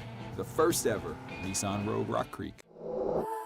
Intelligent all-wheel drive cannot prevent collisions or provide enhanced traction in all conditions. Always monitor traffic and weather conditions. Always secure cargo. Heavy loading of the vehicle with cargo, especially on the roof, will affect the handling and stability of the vehicle. Old Spice Swagger Holiday Pack, perfect for a gift to treat yourself. 24/7 holiday freshness with daily use can smell your bestest. I'm gonna be smelling great all season. Old Spice scents just can't be beaten. Chock full of value, saving that green. Got the essentials needed to feel clean. Deodorant, hair, body wash, and spray. Celebrate your holiday the Old Spice way. Ho, ho, ho, ho, ho, ho, ho, ho. Join 96.5 The Fan and Bud Light for the Fans Football Show with Mitchell Schwartz or Sean Barber and Jay Binkley every Friday this football season starting at 6 at participating Buffalo Wild Wings locations. Enjoy $5 talls, prizes, and Chiefs gear. For a list of locations, go to 965thefan.com. Here's traffic, brought to you by DM Injury Law. Have you or a loved one been in a car wreck? Contact DM Injury Law today and get the money you deserve. Car wreck? Remember, Mike's got this. Multi-car crash eastbound 70 right at Lee's Summit, closing 2 right lanes. It is heavy off and on all the way back to the 435 exchange. Still seeing heavy traffic into downtown, northbound 35. And along the southern lanes of the downtown loop. I'm Lori Pearson, 96.5, The Fan Traffic. Chiefs fans, it's Nick Bolton, MIZ. Welcome to The Drive with C. Dot on your home for Chiefs football. 96.5 The Fan. Earlier today, we had Tony Dungy on the show. I want to play the best of that conversation. If you want to check out the whole thing, you can on 965thefan.com. I asked him, what's the balance where you don't want to peak too early, obviously, but you want to be playing your best football in December heading into the postseason? Here's what Tony Dungy had to say. No, you really want to do that. You want to crank it up here in December for a couple of reasons. You want to get that momentum and that feeling of playing well, but also, especially the way it is now, with one bye, that one seed is a tremendous advantage. If you can get that, you play one less game. You know you're playing at home. Those are big, big factors. So I think the Chiefs have all the incentive in the world to get this thing going. Yeah, because that's the thing with Kansas City, that I think it's that kind of balance of, I don't want to overreact to what I've seen them do the last couple of weeks because of what happened last year in their championship pedigree, DNA, whatever term you want to use. But to what you just said, you also want to see them as they head into this final stretch where 4 of their next 5 games are against teams that you feel have a chance to make the postseason. I do want to see the team that is the favorite in the AFC to win the Super Bowl. Yeah, you want to see them playing Chiefs football. And the last couple of weeks we haven't seen it. I was watching the game on Friday, and 16-3, and you're ahead, it's 3rd and 10, and you get a stop. They're going to have to punt the ball back to you with a 16-3 lead, but Chris Jones jumps offside. This is one of your best players in a big situation making a mistake that you don't normally see. All right, now it goes to 3rd and 5. They convert it, and it becomes a tight game again. So those kinds of things, that's what I'm not used to seeing from the Chiefs, and that's what they've got to get cleaned up, and if they do, they're going to be just fine. A lot of those things to me come down to the Chiefs and just their formula, and I thought they got away from that against the Raiders. Patrick Mahomes threw it 46 times, and they had 14 carries between Isaiah Pacheco and Kareem Hunt. Now, some of that I think was the offensive line and the left and right tackle situation, but if Kansas City is going to win this game against Los Angeles, they need to get back to what their formula is, which is run the ball, playing great defense, and not making mistakes, and also getting dynamic play from the quarterback position. I agree with that. I was a little frustrated sitting there watching. Pacheco's back. I want to see him get 8-10 carries, get back in the mix. He breaks one long run, and then you don't see him get the ball. So I think they'll fix that, because against this Chargers defense, you're not going to be able to just drop back and throw it 50 times. Their edge rushers are too good. That's what they count on. You're going to have to run the ball some in the red zone, and if Kansas City does that, they'll get back to scoring points. But I don't think they're going to win this game with a 13, 14, 17-point game. I was going to ask you, right now we're talking to Tony Dungy. You can catch him with NBC Sports, getting you ready for Sunday Night Football. This Chargers defense has allowed fewer points than any team right now in the AFC. What makes their defense so good? Well, what they're doing is they're playing smart, sound football, and they're doing kind of what people have been doing to the Chiefs. They're saying, we don't care if you take 10, 12, 14 plays. If you do that, we think something's going to go wrong in the course of your drive. When we get to the red zone, we'll play a lot of zone defense. The zones will shrink. You'll end up having to kick field goals. And if you're not patient, like Kirk Cousins wasn't patient, you'll throw some picks in the end zone. And, what you have to do to counteract that is you have to be sound. You can't get penalties. You can't have negative plays. And you have to run the ball when you get down inside the 10-yard line. And so that's going to be, to me, the challenge for the Chiefs. The big thing for me that I noticed when looking at the Chargers is just their front seven and how dynamic they are. Bud Dupree is having a fantastic year for them. Khalil Mack is still playing at a really high level. Bosa's really good, and Derwin James is just kind of a Swiss Army knife, do everything. They're such a good foundation for this defense, but it really starts up front with their pass rush. It does, and you've got to handle those guys. As you mentioned, the Chiefs have had some trouble with edge rushers. Somehow Coach Reed is going to have to figure out how to help these offensive tackles a little bit and still get his guys out in the passing game. You don't want to chip with Kelsey. You don't want to chip with Pacheco and Kareem the whole game. So you've got to mix it up, get everybody out and get involved, but not have Patrick hold the ball too long. And you've got to stay on schedule. What you can't afford is the holding penalty, the false start penalty, the negative run. You've got to stay in manageable situations. If you stay in 3rd and 5, you can convert. But if you get to 3rd and 9s and 3rd and 11s because you've had a negative play, that's when this Charger defense really takes off. We're talking about the Chargers defense. Let's get back to the Chiefs and talk about their defense. Their defense feels a lot different than it has the last couple of years or so. They were second in sacks last year. They are now 27th in sacks. They've had some injuries on the back half of that defense with the secondary. When you look at this defense, what have you noticed different with this defense? What do they need to get back to have the same kind of production that they did last season and earlier this year? Well, earlier in the year, they were playing fantastic football. Now, things have changed a little bit. They have had some injuries. They've got to get their front people healthy, and they haven't been playing with big leads. That's where you pile up the sacks, and that's where they came last year. When you're in the fourth quarter and it's nip and tuck and people are content to throw the ball away and punt it, that's how people are playing the Chiefs now. And to me, the offense will help that and getting some people healthy. Amenahue coming back will be big. I think he'll help them generate a little more pass rush up front and maybe not have to blitz quite as much to get those sacks. I am curious to get your thoughts on this, as this is something that I'm sure you had to deal with your time. Football is so much about next man up, and when an injury happens, we can't dwell on it. We just have to move on. But sometimes you lose an injury that it's not very easy to replace. What is the challenges with that? Because both of these teams are facing this. J.K. Dobbins is out for this matchup. He was having a fantastic year. And then you look at the Chiefs. They've had some injuries on their defense and their wide receiver room as well. How real is that next man up? How hard is it to keep that same level of consistency and production, even though you don't have the same pieces? Well, you're not going to be the same, and that's where the coaches have to do a good job. The next man comes up, but he can't do all of the same things that first guy does. So you have to make some adjustments, do some things a little bit differently. And that's what the Chargers are facing. J.K. Dobbins was a dynamic outside runner. Now you've got Gus Edwards, who's more of a power guy inside the tackles. You've got to change your attack a little bit to feature him. Kansas City, you don't have that lockdown corner on the other side away from McDuffie now. So you may have to play a little more zone or move the safety over to help that second corner a little bit more. Those are the things you have to do. You can't just say next man up and we're going to do the same thing. That doesn't always work. Right now, we're talking to Tony Dungy. He is a Hall of Fame Super Bowl winning coach. He also was on Football Night in America, getting ready for Sunday Night Football. Let's talk about the coaching matchup in this game. You have two legendary coaches. I mean, Harbaugh has proven it at every single level. Andy Reid is going to be in the Hall of Fame alongside with you. Let's start with Andy. How hard is it to be at the top of his profession for as long as he's been? It's not just in Kansas City. He has done this now for 20, 30 years, dating back to his time in Philadelphia. How hard is it to be as good as he's been for as long as Andy has been? It's remarkable. It really is. And he brings that energy and that passion every year. And the players talk about that. The staff talks about it.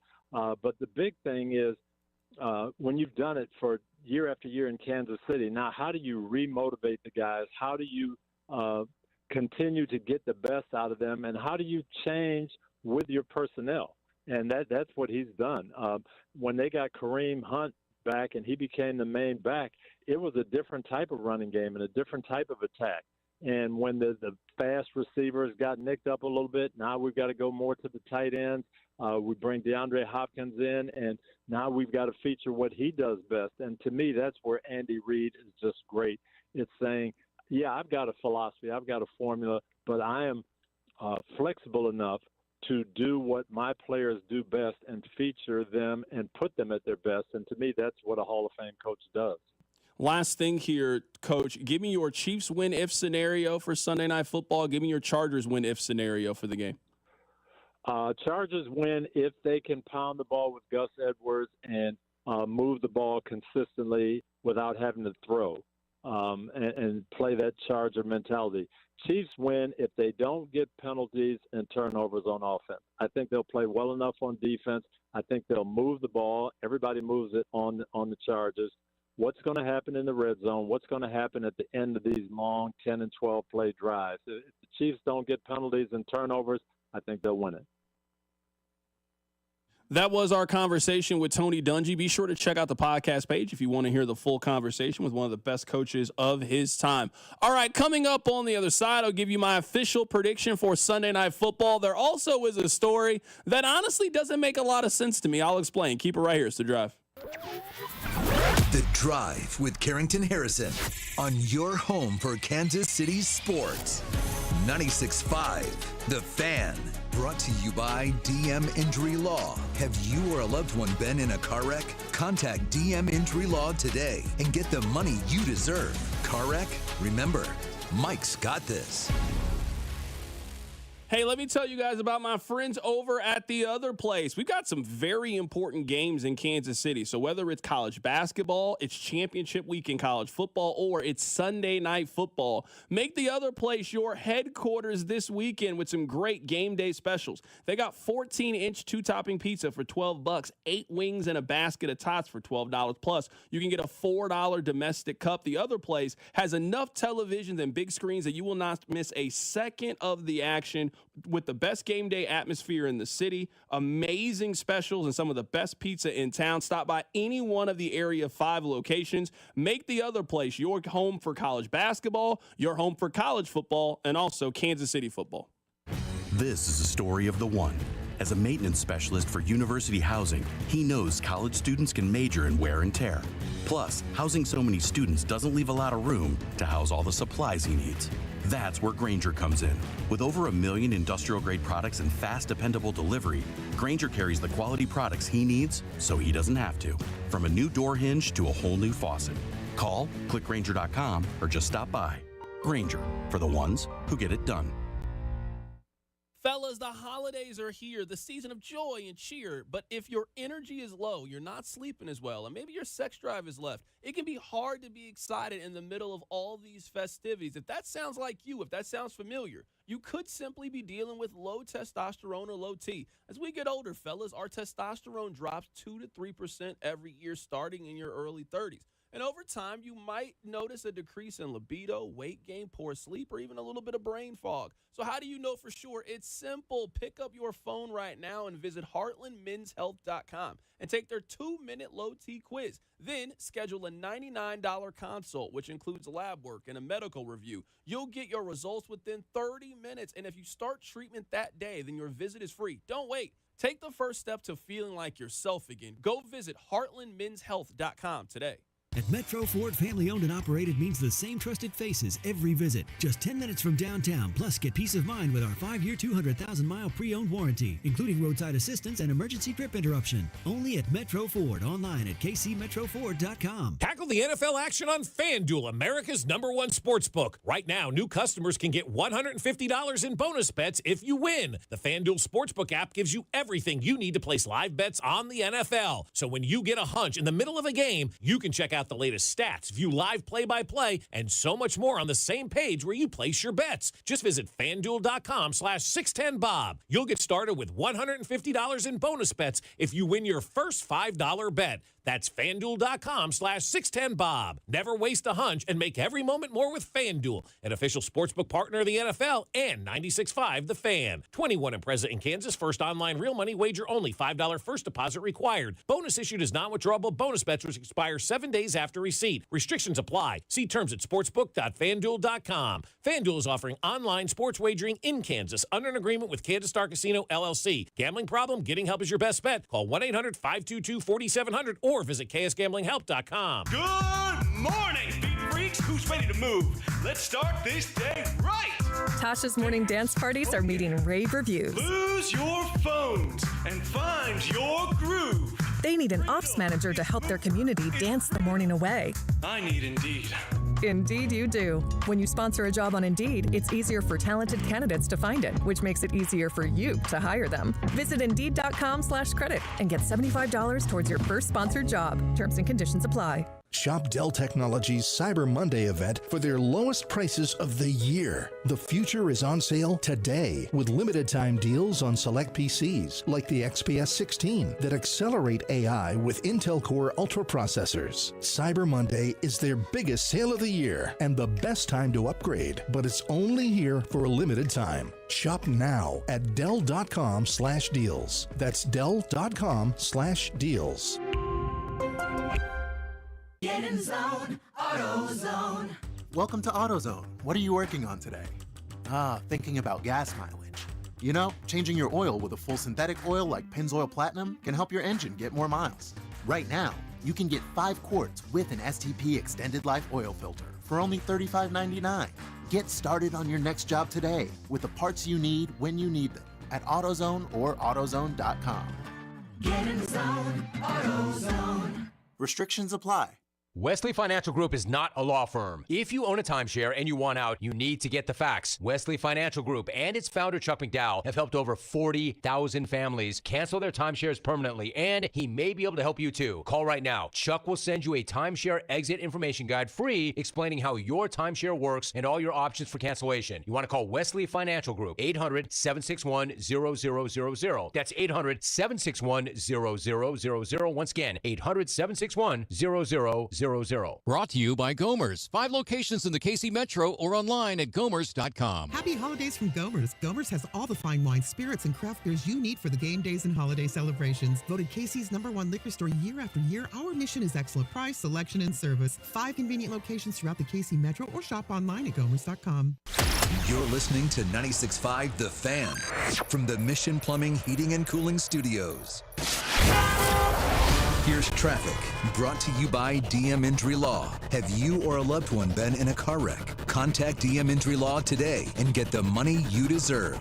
Car wreck? Remember, Mike's got this. Still looking at heavy traffic behind that collision involving multiple vehicles eastbound 70 at Lee Summit, closing 2 right lanes there.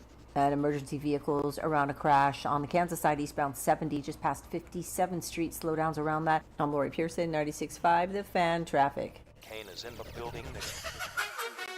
Welcome to your home for Kansas City sports. 96.5 The Fan. All right. I mean, at this point, you guys know that I'm picking the Chiefs to win this game. I think the Chiefs are going to win this game 24-17. All right.